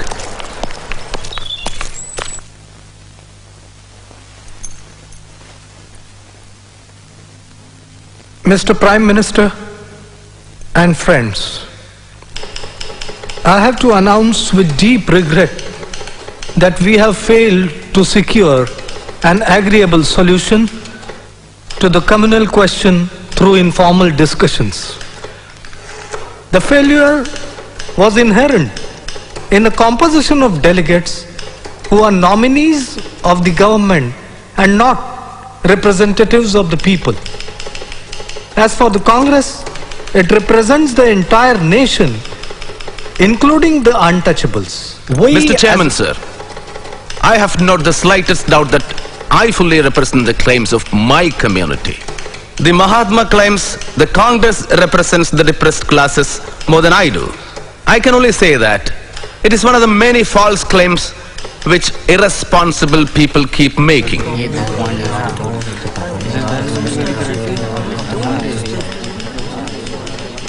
Even these telegrams coming to me from various parts of India, sent by the depressed classes, express no confidence in the Congress movement. And they condemn the methods adopted by the Congress workers. Let me make another point very clear, Mr. Prime Minister. The depressed classes are not clamoring for a transfer of power in India. But if that does happen, it should not fall in the hands of a few, an oligarchy or a group of people. The power should be shared by all the communities in their respective proportions.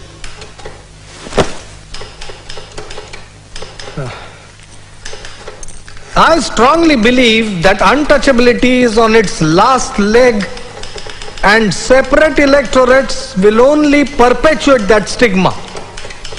I will walk from one end of India to the other to tell the untouchables that this is not the way to remove untouchability.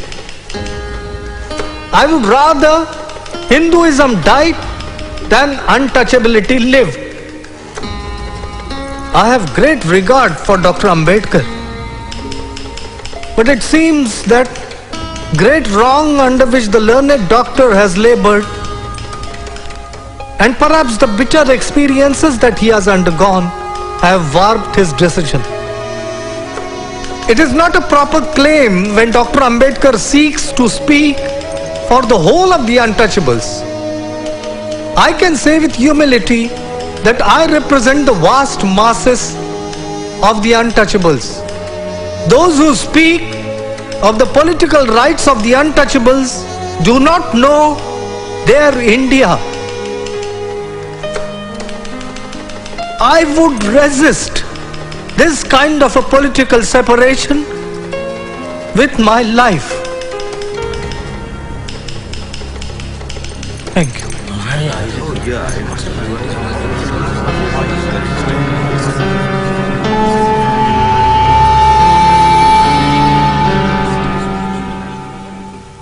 The government will not allow community differences to prevent it from producing a constitution. Therefore, do not allow community difference to be more important than it is. Will you, each of you, every member of this committee, sign a request to me to settle the community question and pledge yourselves to accept my decision? Thank you.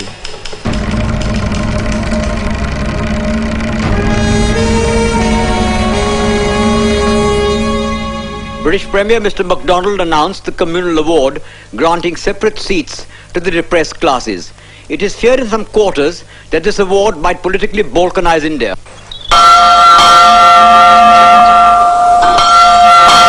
So we felt it our duty to safeguard the rights of the depressed classes to a fair proportion of representation in the legislature. I am therefore afraid that my answer to you, Mr. Gandhi, must be that the government's decision stands. And ask yourself seriously the question whether it really justifies you in taking the action you contemplate. Yours very sincerely, Ramsay MacDonald.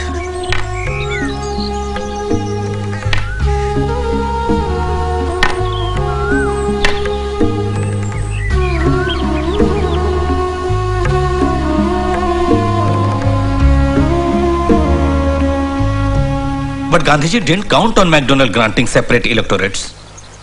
Muslims and Sikhs and Christians too are given separate electorates. Why doesn't he object to those? Why does he have to take it out on us alone? The Mahatma's ways are unfathomable to us mere mortals. But the Mahatma is not an immortal person, nor is the Congress. Instead of fighting Mahatma, why don't you believe that he is sincere in his pledge to remove untouchability? There have been many Mahatmas in India whose sole object was to remove untouchability. Every one of them failed in his mission.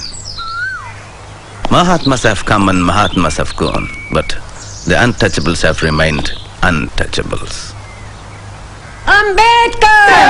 Ambedkar!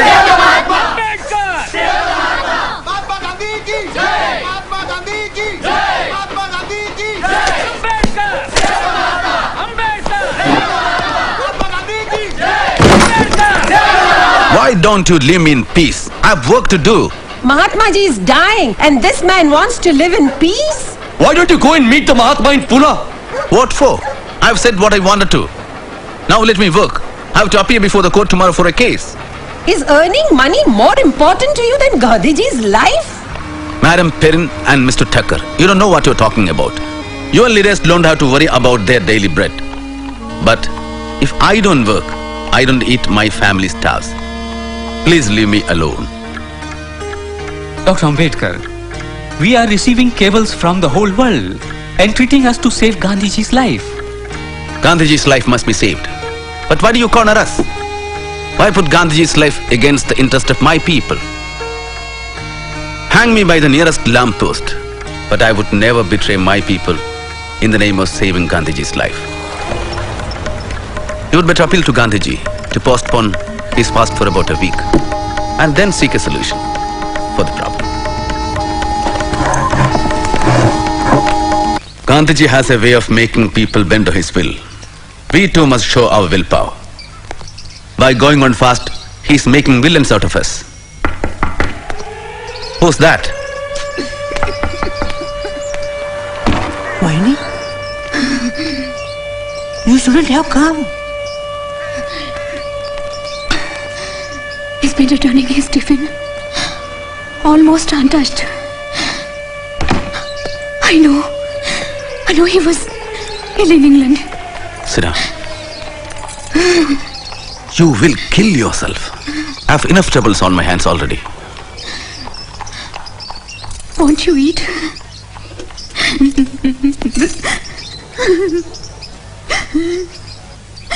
It's almost 12. The fast will begin now.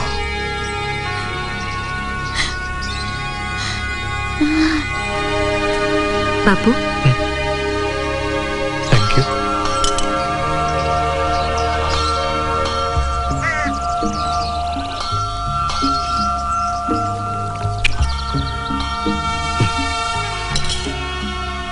Here we are.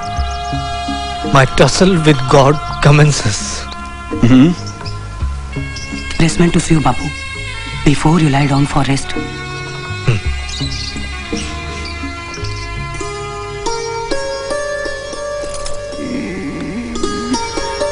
Ramu? Thank God good you've come. Lie down, lie down, lie down. I'll bring you food. No. Emma, you lie down. I'll bring him food. Lie down. Are you taking medicines regularly? Why do you fight Gandhi, Baba? That's my lot. If I don't wish, I'll be left high and dry.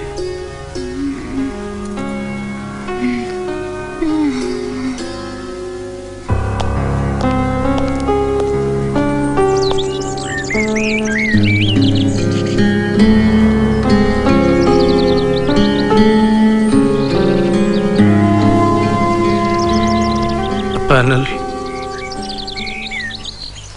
No harm in that. But I would like to meet Dr. Ambedkar first.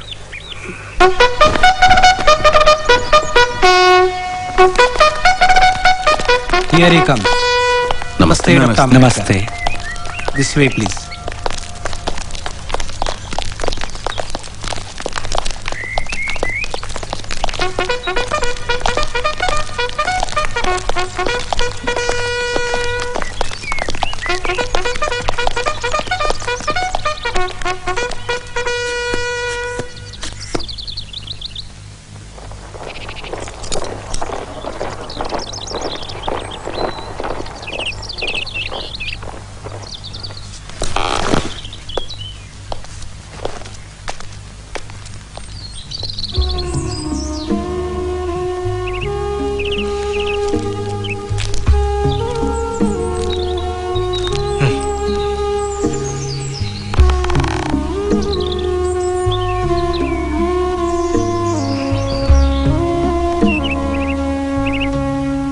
Gandhiji, you have been very unfair to us.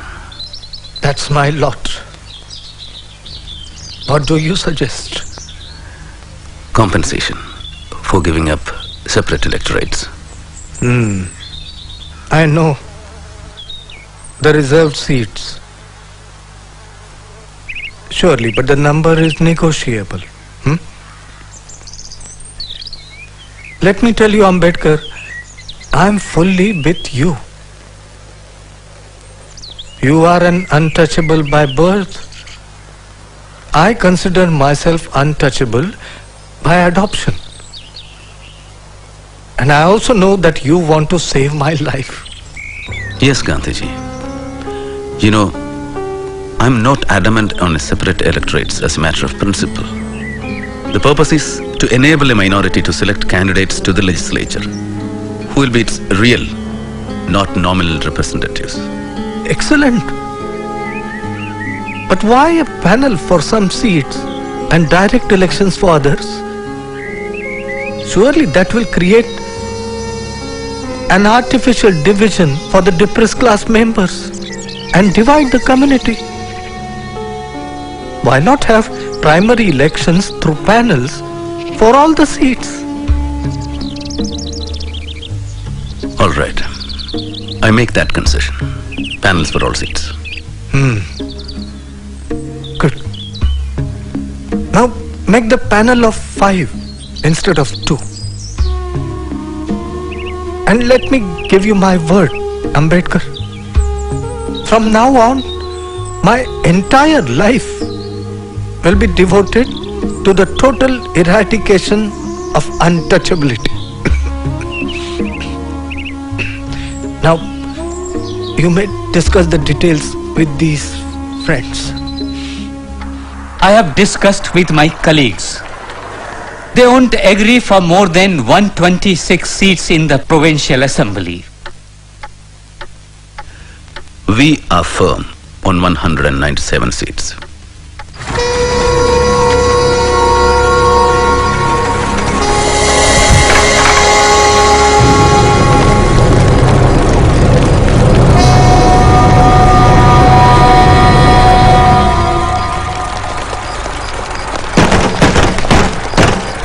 Dr. Ambedkar! मान जाओ! Dr. Ambedkar! मान जाओ! Ambedkar! देशद्रोही! Ambedkar! देशद्रोही! Ambedkar! Ambedkar answer!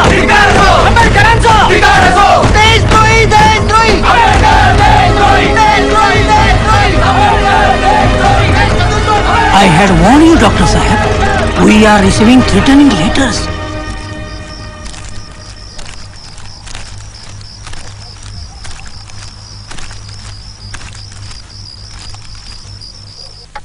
So, we are agreeing for 148 seats and 10% of the Hindu seats in the Central Assembly. Primary elections should terminate by the end of 10 years. The question of reserve seats should be settled by a referendum in a further 15 years. Dr. Ambedkar, the evil of the reserve seats and separation will be perpetuated by making its removal dependent on the will of the depressed classes. And you are asking for 25 years of referendum.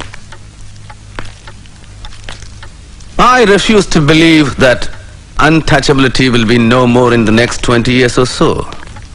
Facing the sword of Damocles will surely compel the caste Hindus to change their inhuman attitudes to the untouchables. Dr. Ambedkar, try to understand. Gandhiji is fighting for his life. So what? So what? Oh, sorry. Don't worry.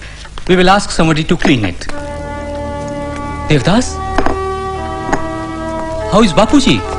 The doctor says his sinking, his blood pressure is low.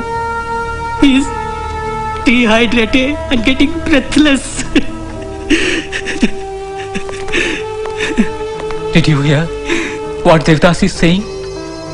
Dr. Ambedkar, please. Please. No referendum, please.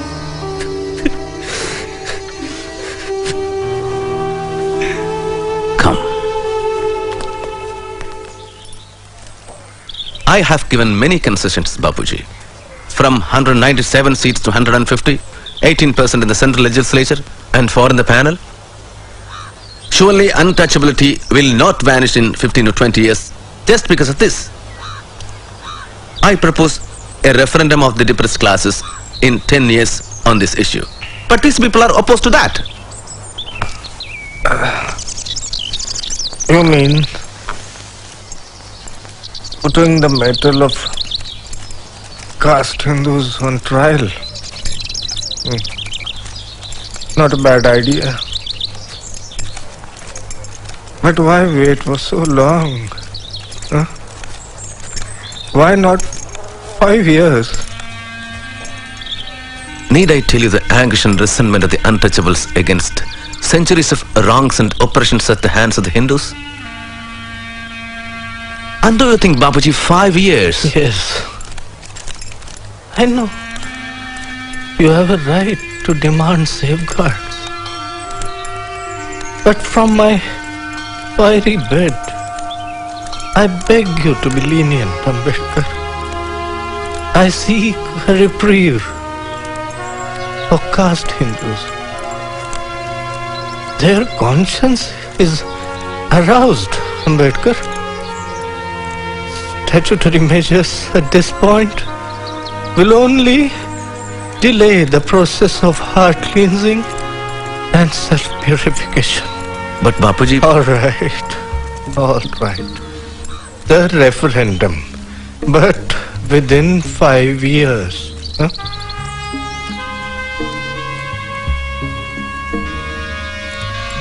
Five years or my life.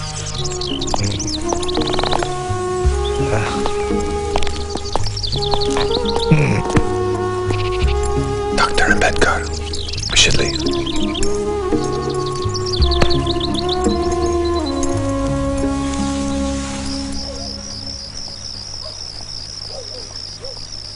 The long-standing confrontation between Mr. Gandhi and Dr. Ambedkar has finally dissolved in the form of the Pune Pact. Dr. Ambedkar has agreed to sign it without the condition of a referendum. He and Pandit Malviya will sign it. This will bring to an end Mr. Gandhi's long fast.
Dr. Ambedkar, once again you have caused a great furore. What can I say, Miss Epstein? It seems to be my lot. It would be no exaggeration to say that I am the most hated man in Hindu India today. I am represented as a traitor, cursed as a destroyer of Hinduism, branded as the greatest enemy of this country.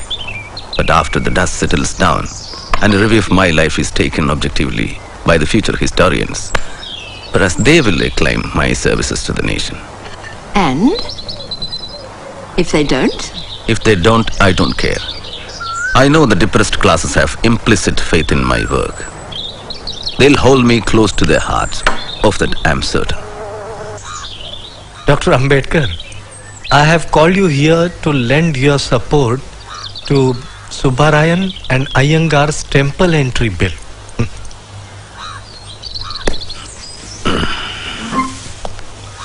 If I accept the temple entry bill, but agitate to abolish Chaturvarnan caste system, which side would you take?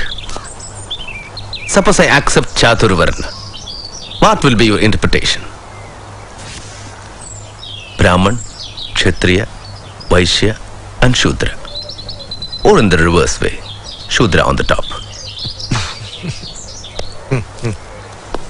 Dr. Ambedkar, I am a Hindu not merely because I am born in Hindu fold, but I am one by conviction and by choice. There is no superiority or inferiority in the Hinduism of my conception. But if you want to fight Varnashram itself, then I cannot be in your camp. Because I strongly believe Varnashram to be an integral part of Hinduism. So, I cannot be in your camp too. Bapu, our salvation lies in political power, not in making pilgrimages or observance of fasts. I'll take your leave.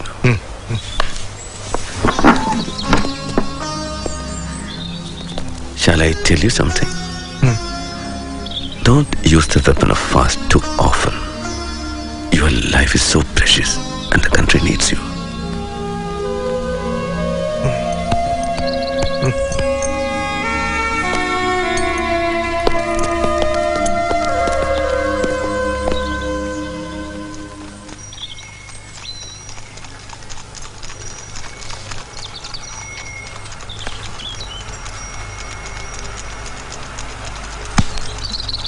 I know you love books.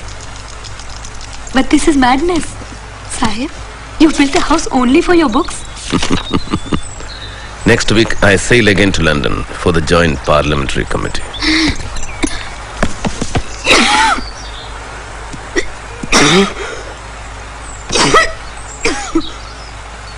Bravo. Come sit here.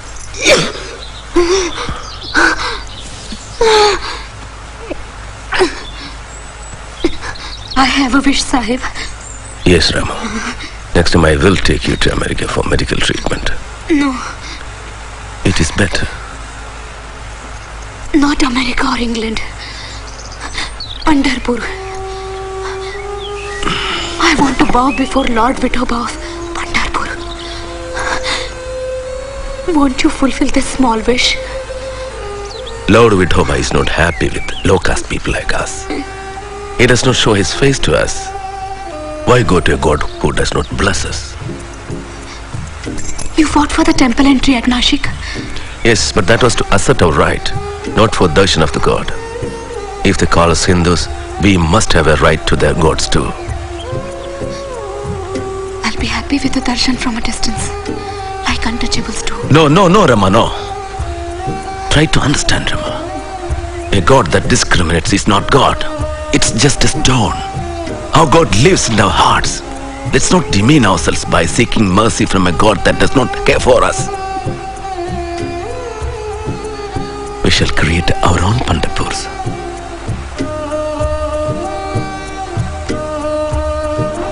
Dear Bhaurao, I am going through difficult times. As principal of the Law College, I am trying to bring reformations in the college syllabus. I am caught up between duties for my people and duties at home. I am anxious about Rama's health. She has deteriorated over the last few days.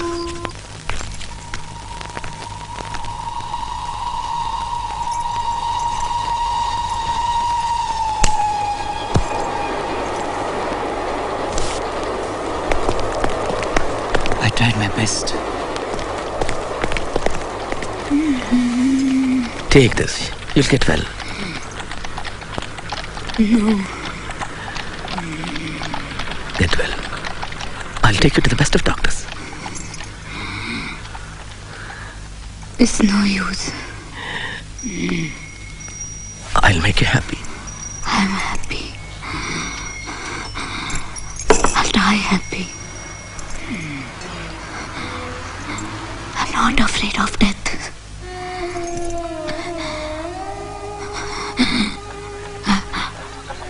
I've seen death. My mother, father.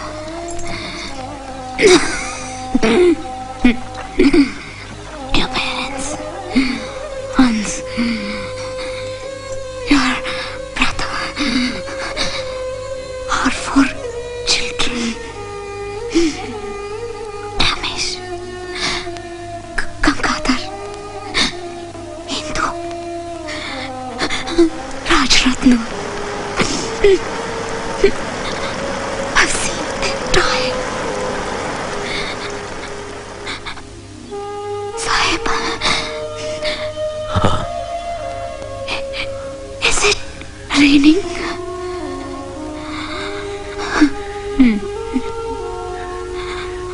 Yes, it's raining.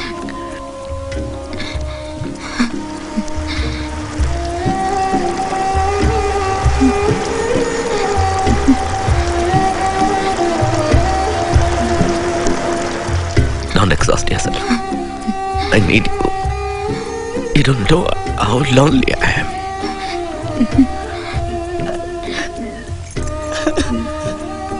Don't despair. Keep fighting. Love you, Shwant.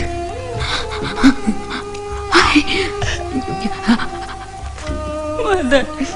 Rama.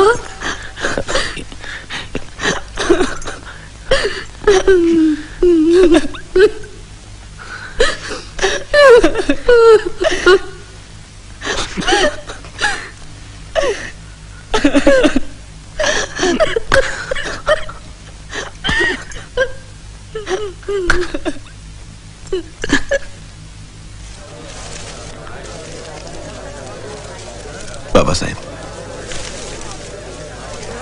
thousands of people are waiting. So, shall we?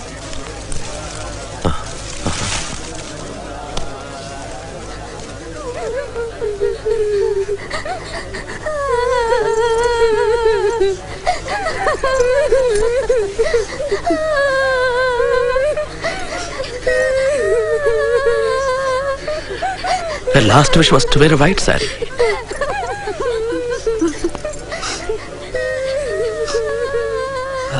It's customary to clothe in a green sari.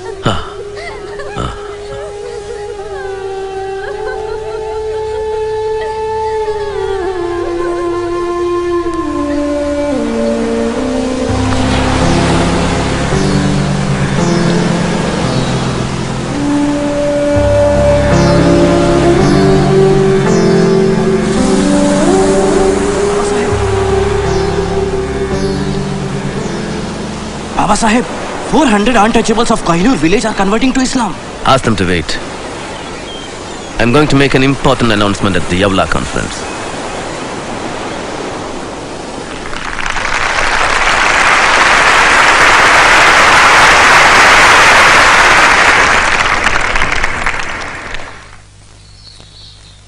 And thus, my unfortunate brothers and sisters, when I look back at the past 10 years of our movement, I despair of the future. Enough! We are no longer dumb animals. The time has come to put an end to this harassment and indignities. Let's leave this cesspool of castes which made us worse than worms. Break these shackles. Destroy the social prison. Let's choose a new religion which will guarantee us equality of status and opportunities. Unfortunately, I was born a Hindu untouchable. It was beyond my power to prevent that. But it is within my power to refuse to live under these humiliating conditions.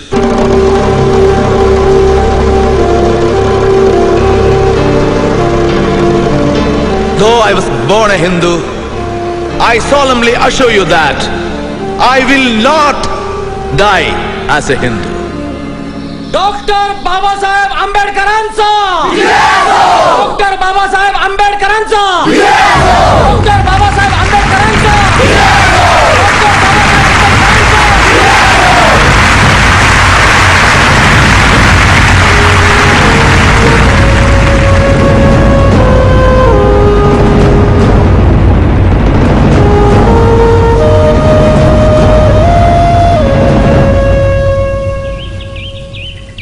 This is an unfortunate decision. But religion is not like a house or a cloak, which can be changed at will. It is a more integral part of one's own self than of one's body. Dr. Ambedkar's bitterness clouds his vision. The millions of illiterate Harijans will not listen to him. Their lives, for good or evil, are involved with caste Hindus. Every known religion would fail if judged by the standards of Dr. Ambedkar. But the press should also note that I feel whatever label the learned doctor wears in the future, he is not a man who will allow himself to be forgotten. Babasaheb, sugar? You want to kill me? Just a little. You fool. Diabetes. Eat kadu neem leaves. Or better boil them 1/4 and drink every morning. That bitter dose, I have been swallowing it for my entire life. And now you are administering it to us. Doctor, your leaving will be a great blow to Hinduism. A blow? You surprise me, Mr. Pradhan. We unclean untouchables have been the contaminators, the pollutants of you pure Aryans. Won't our leaving cleanse your religion of all impurities? Babasaheb, the exodus will not stop with you. It would be the death of Hindus in the long run. It matters little, Masrekar Maharaj. The history of Hindustan will continue. Not if the Hindus become a minority in our own land. Then let the caste Hindus take a pledge that they will get rid of the evil of untouchability in a prescribed period. Is that so easy? Look at the magnitude of the problem. It would require time. Well, I can wait for 5 years for a change in Hindu hearts. But what guarantee? How am I to be sure? Yes, I know that you will show your good intentions. Make a Maharishi Shankaracharya for 1 year. Let thousands of Brahmins fall at his feet.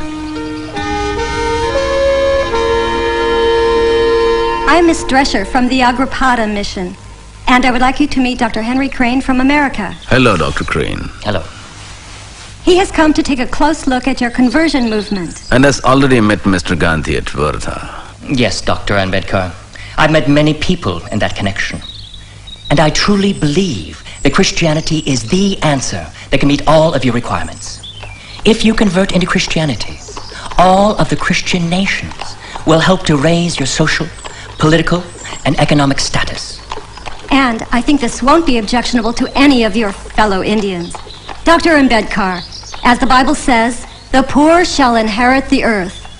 Which Bible do you normally refer to, Miss Drescher? The Holy Bible, of course. That's true, but which edition? Modern version, King James's version, or which dates back to the Elizabethan era? Miss Drescher, have you ever gone through the commentaries on the Bible by Cook? It's a good analytical study on the Bible, and also refers to Life of Jesus by Renwa and Khalil Gibran's Jesus the Son of Man. It can give you a different perspective of Christianity. Dr. Ambedkar, we would like to invite you to the annual conference of the Methodist Church in Pune. And to the mission too. I'll try. Babasaheb, Muslim India would be honored to welcome you and all untouchables. We promise you that untouchables will have the fullest equality and rights in every sphere: political, social, economical and religious. As you know, Babasaheb, our religion believes in one God, Ekankar, and provides equal treatment to all its followers. It fulfills all the desired requirements regarding the conversion of depressed classes. Here is a telegram from Mahabodhi Society. Dr. Ambedkar, you and your community is cordially welcome to embrace Buddhism, which is professed in greater part of Asia. We guarantee equal status to all converts. There is no caste distinction amongst us. We are willing to send workers. Please let us know. It seems that Congress and Sardar are bent upon destroying you in these elections. Haven't you read Sardar Patel's statement? Yes. No concessions under the communal awards if we convert. Look, doctor, I have not come here as your friend. I have come here as an authorized representative of the Hindu Mahasabha. We know your views and your patriotism. We know that you will never convert to Islam or Christianity. Do not take me for granted. I don't need a certificate of patriotism. And I know the culture and history of this country better than many of you.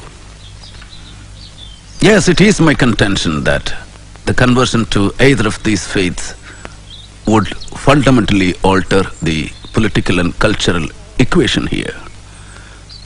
But how does it concern us if we have no stake? Doctor, we shall fight tooth and nail to protect your concessions, even if you convert to Sikhism. The Hindu Mahasabha will give you a written commitment. How diabolical, you old Brahmin bandicoot.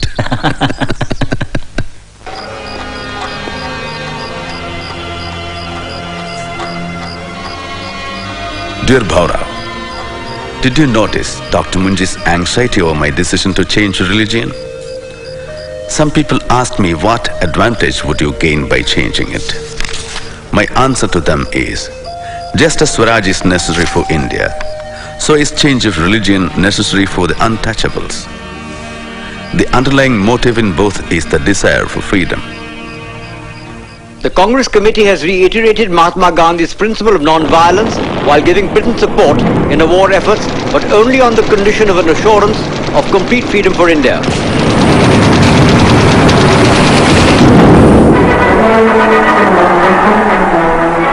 On the other hand, Dr. Ambedkar's Independent Labour Party has given a total and unconditional support to Britain's war against fascism. I believe that Nazism is a menace to the future of all mankind. This is a war between dictatorship and democracy. A dictatorship based not on any moral order, but on racial arrogance. The Congress doesn't seem to understand this. Do they want to exchange the British for the Nazis?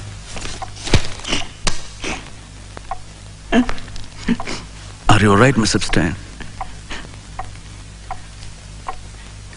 As you probably know, I am Jewish, originally from Germany. My family is still there. They have been reported missing. They may be in hiding. I fear for them. I'm so sorry. Dr. Ambedkar today expressed his views that there was nothing wrong in sharing power with the British government.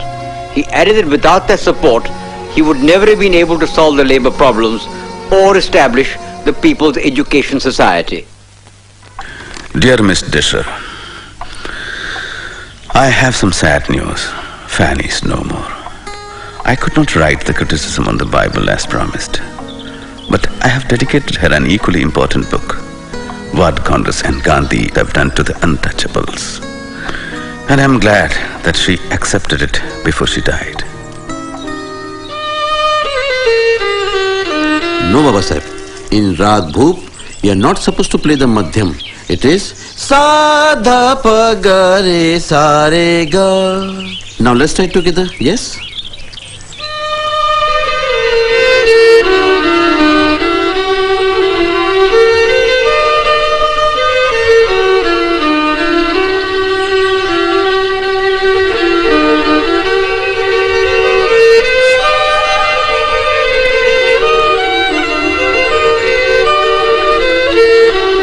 Mr. President, sir, this Constituent Assembly declares its firm and solemn resolve to proclaim India as an independent, sovereign republic and to draw up for her future governance a constitution wherein the territories will be governed by the country.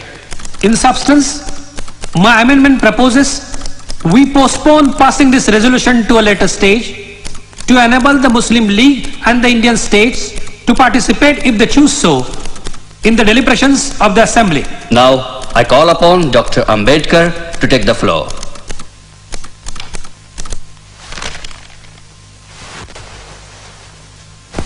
Mr. Chairman, I am indeed very grateful to you for having called me to speak on this resolution.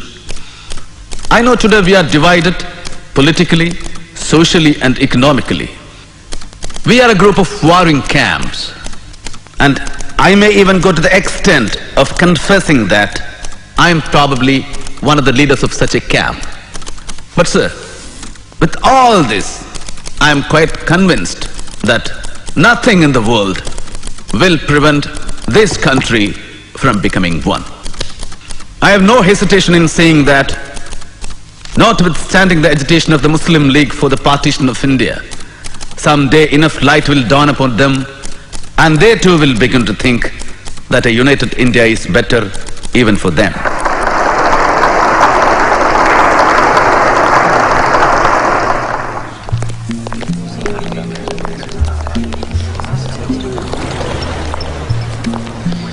It seems you are firm on your stand on Pakistan. Well, Dr. Ambedkar, in your own words and thoughts on Pakistan, you have said that Hindus think that Pakistan is a dream of Muslims, but Muslims know that Pakistan is a reality. No, Mr. Jinnah. I'm against your two-nation theory. We should fight for the rights of the minorities staying on in this country. Well, that stage seems to have gone. Now Pakistan is going to be a reality.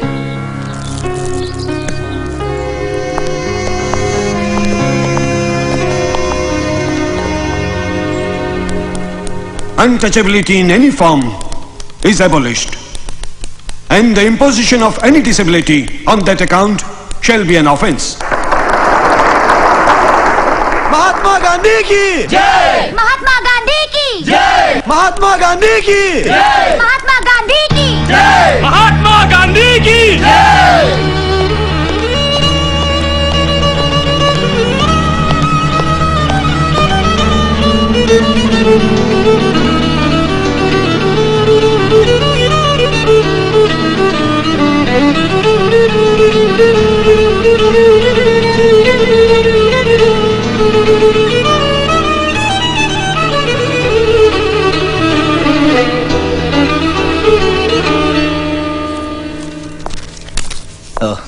Too many complications, Babasaheb. Diabetes, arthritis, high blood pressure, neuritis. Too many complications. You have to be very careful, Babasaheb. Well, I'll prescribe you some medicines.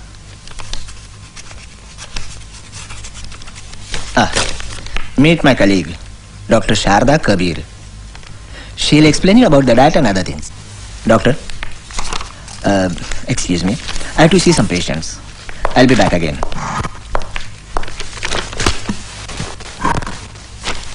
You will have to take insulin injection every day. Besides that, diet and exercise is a must. How is it possible? But you must do it. If you want to live longer. Your people, this country, they need you. If you want, I can come to your home and explain this to your wife. I lost my wife 12 years ago, young lady. Oh, I'm sorry. But there must be somebody at home to look after you. No, I have no one. It is fortuitous that Mr. Jaikar has resigned from the Constituent Assembly. The Bombay Legislative Congress Party would like you to fill his seat. Is this agreeable to you? After 2 decades of poisoning the atmosphere against me, the Congress is sending me to the Constituent Assembly. Will your partymen allow me to work in peace? The country is passing through a critical phase, and it needs you. All people, irrespective of political parties, must contribute in building a new India. Mr. Patil, have you consulted Mr. Gandhi? Yes. Bapu has no objection. Jawahar approves of it. And Rajendra Prasad is keen to get you there. How reassuring to know that. Now you realize that it is possible to be a nationalist without being a congressman. Aren't you happy with the list of ministers, Bapu? Namaste ji. Namaste. Who will be in charge of law, Jawahar? And framing of the constitution? For the constitution, we are consulting experts all over the world. All over the world? I think a sufferer should write the constitution of free India. How about Dr. Ambedkar, Jawahar?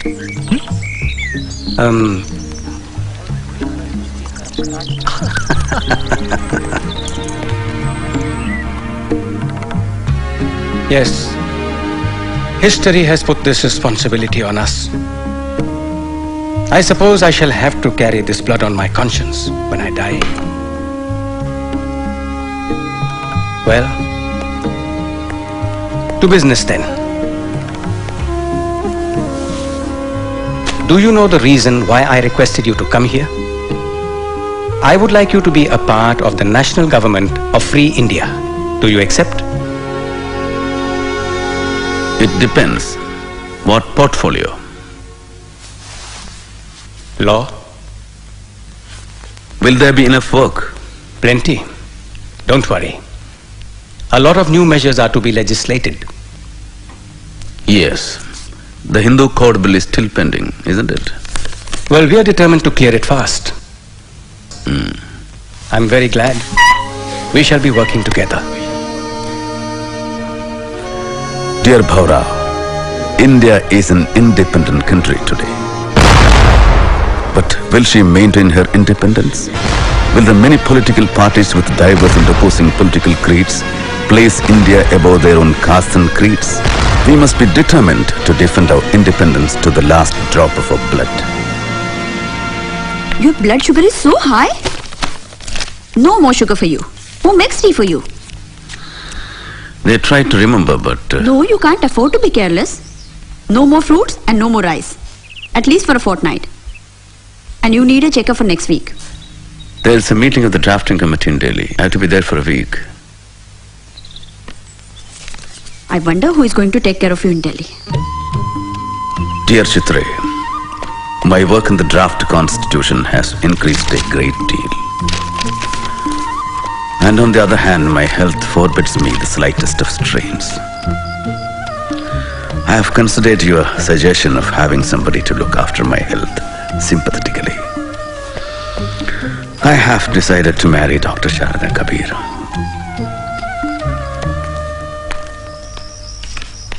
Babasaheb.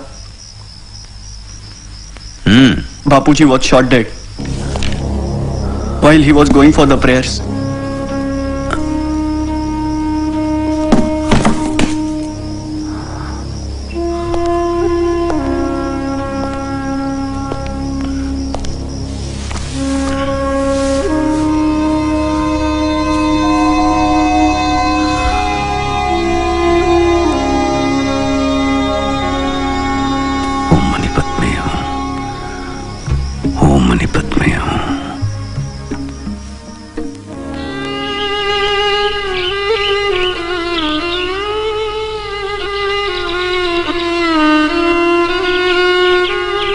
Dr. Ambedkar, you sign first. Then she will sign.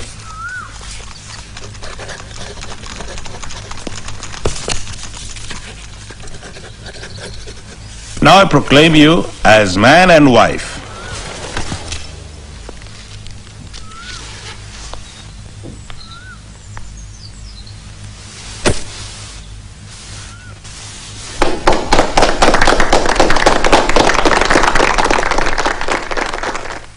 Mr. President, sir, I introduce the draft constitution settled by the drafting committee and move that it be taken into consideration. Mr. President, sir, I am one of those in the House who are aware of the amount of work and enthusiasm that Dr. Ambedkar has brought to bear on the work of drafting this constitution. The House is perhaps aware that of the 7 members nominated by you, one had resigned and was not replaced. One was away in America and his place was not filled up. And another person was engaged in his state affairs, and there was a void to that extent. 1 or 2 people were far away from Delhi, and perhaps reasons of health did not permit them to attend. So it happened ultimately that the burden of drafting this constitution fell on Dr. Ambedkar, and I have no doubt we are grateful to him.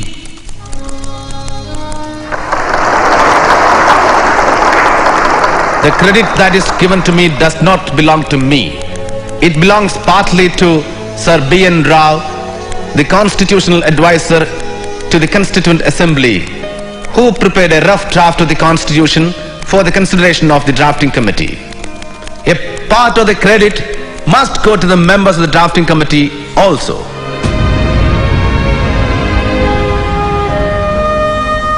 I shall not enter into the merits of the constitution because I feel, however good a constitution may be, it is sure to turn out bad because those who are called to work it happen to be a bad lot.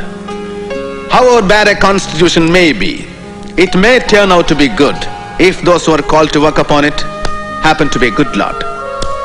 It is therefore futile to pass any judgment upon the constitution without reference to the part which the people and their parties are likely to play. Thank you.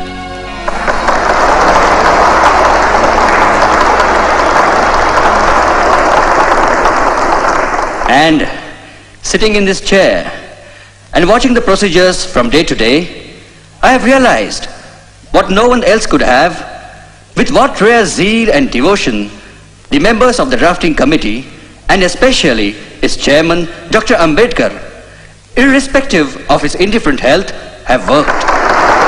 In spite of factual objections, Nehru is strongly in favor of the passage of the controversial Hindu Code Bill that was put forward by Dr. Ambedkar, whose aim it is to improve the woman's lot. He believes the barometer of an enlightened society can be discerned by the status of its women. Murdabad! Murdabad! Hatado! Hatado! Hatado! Hatado! The Hindu Code Bill is an insult to Hindu Dharma Shastra. It casts aspersions on our hoary traditions and Shastras. What does Dr. Ambedkar know of Hindu Dharma Shastra? Does he know Sanskrit?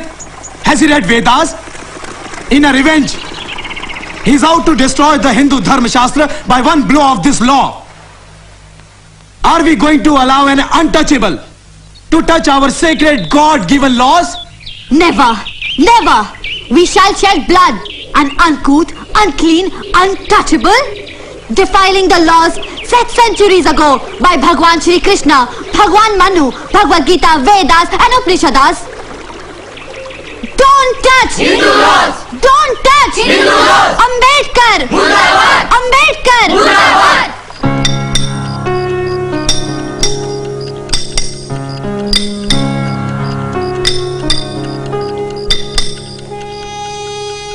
Dear Bhaurao, there is so much opposition to the Hindu Code Bill from all quarters. The statue of Buddha that Madigalkar is making for Siddharth College is in its final stage of completion. And so is my decision to embrace Buddhism.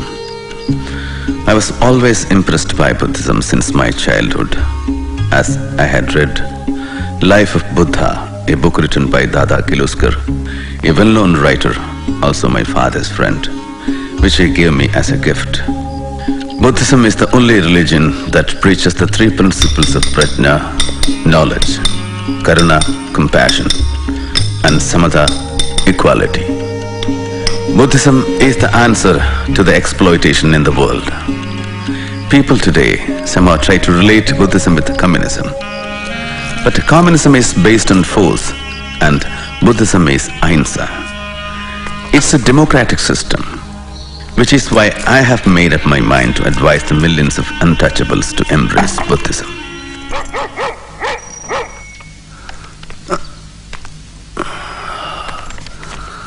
Babasaheb, from the Prime Minister's office.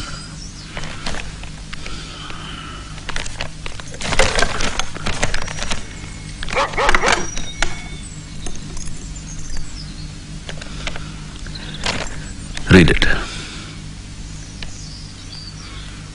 You know that we have a good deal of opposition to the Hindu Code Bill both inside and outside the House. With the best will in the world, it cannot be passed in this session. I can quite understand your disappointment. Even the marriage and divorce parts of the bill had ultimately to be postponed.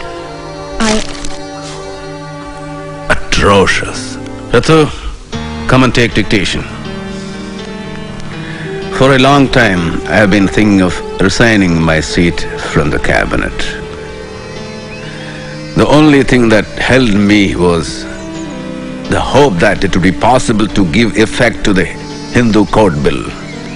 But with its demise, even the marriage and divorce part of it is killed. I see no purpose in me continuing as a member. The Hindu Code Bill was the greatest social reform measure ever undertaken by the legislature in this country. To leave inequality between class and class, sex and sex, as in Hindu society, untouched. And to go on passing legislation on economic reforms is to make a farce of our constitution and to build a palace on a dung heap.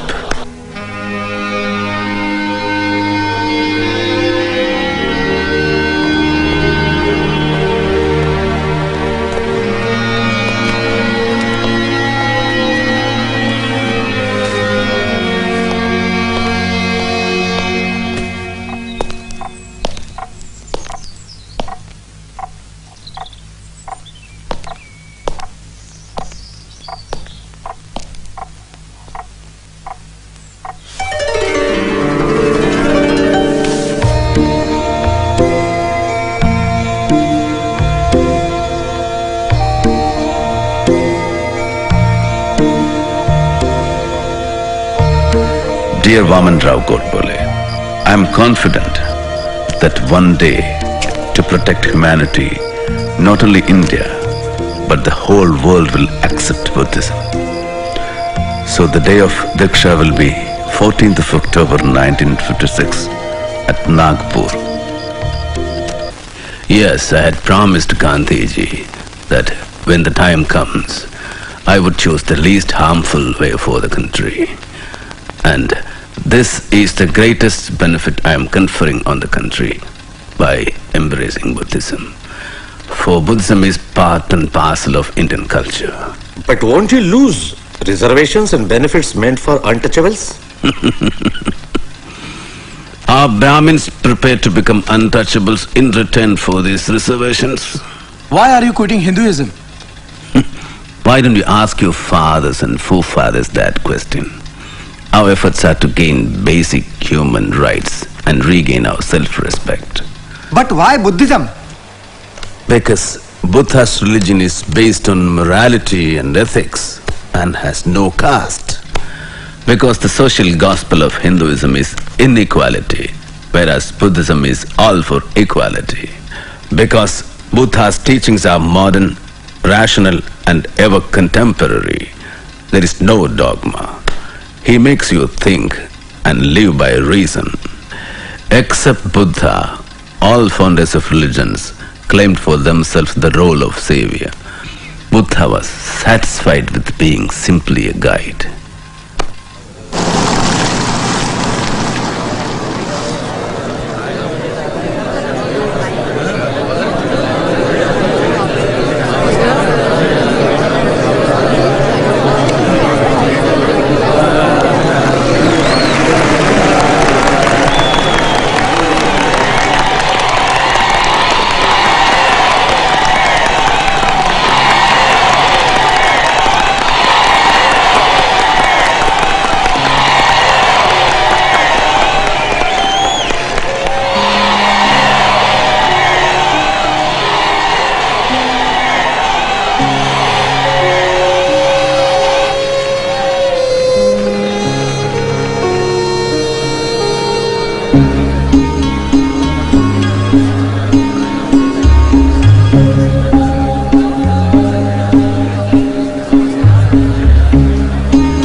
Babasaheb Ambedkar करे पुकार, Babasaheb Ambedkar करे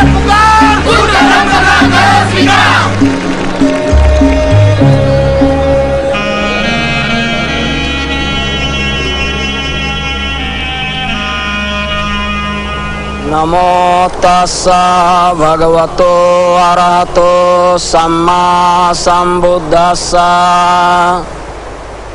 नमो तस्सा भगवतो अरहतो सम्मा सम्बुद्धस्सा नमो तस्सा भगवतो अरहतो सम्मा सम्बुद्धस्सा बुद्धं शरणं गच्छामि धम्मं शरणं गच्छामि संघं शरणं गच्छामि पानातिपाता वैरमणि सिक्खापदं समादयामि आदिन्नादाना वैरमणि सिक्खापदं समादयामि कामेषु मिच्छाचारा वैरमणि सिक्खापदं समादयामि मूसावादा वैरमणि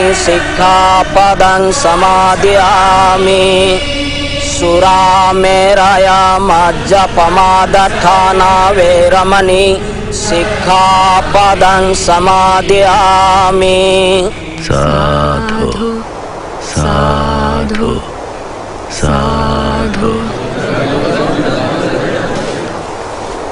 My beloved brothers and sisters, I have renounced the Hindu religion and I am embracing the great Buddha and his Dhamma based on equality of man, knowledge, right path and compassion. Hear me, my brothers and sisters.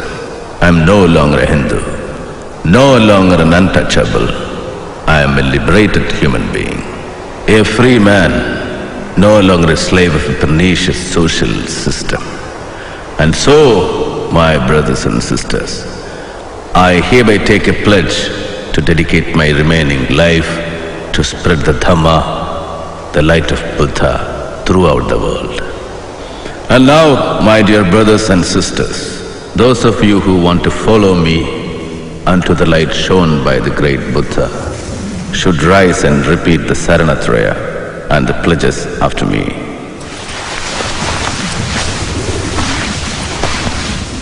I will follow the 10 precepts laid down by Lord Buddha.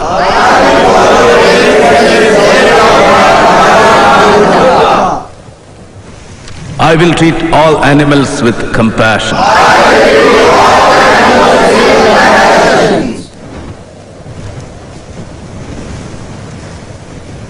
I will consider all men as equal human beings.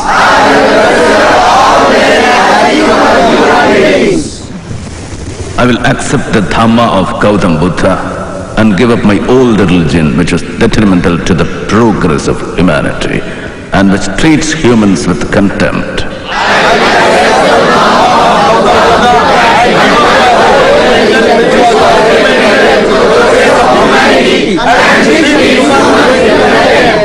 With this, I am being born anew. I shall no more pray to Hindu gods, nor shall I follow the Hindu rituals.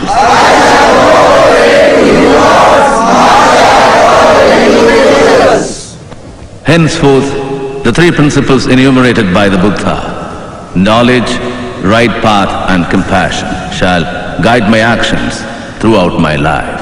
Henceforth, the three principles enumerated by the Buddha, knowledge, right path and compassion, shall guide my actions throughout my life. Saro, saro, saro. Buddham saranam gacchami. Dhammam saranam gacchami. Sangham saranam gacchami.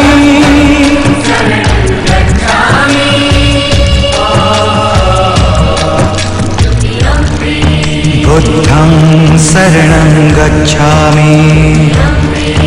Dhammam saranam gacchami. Sangham saranam gacchami.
Adnadana vermani sikhapadam samadhiyami.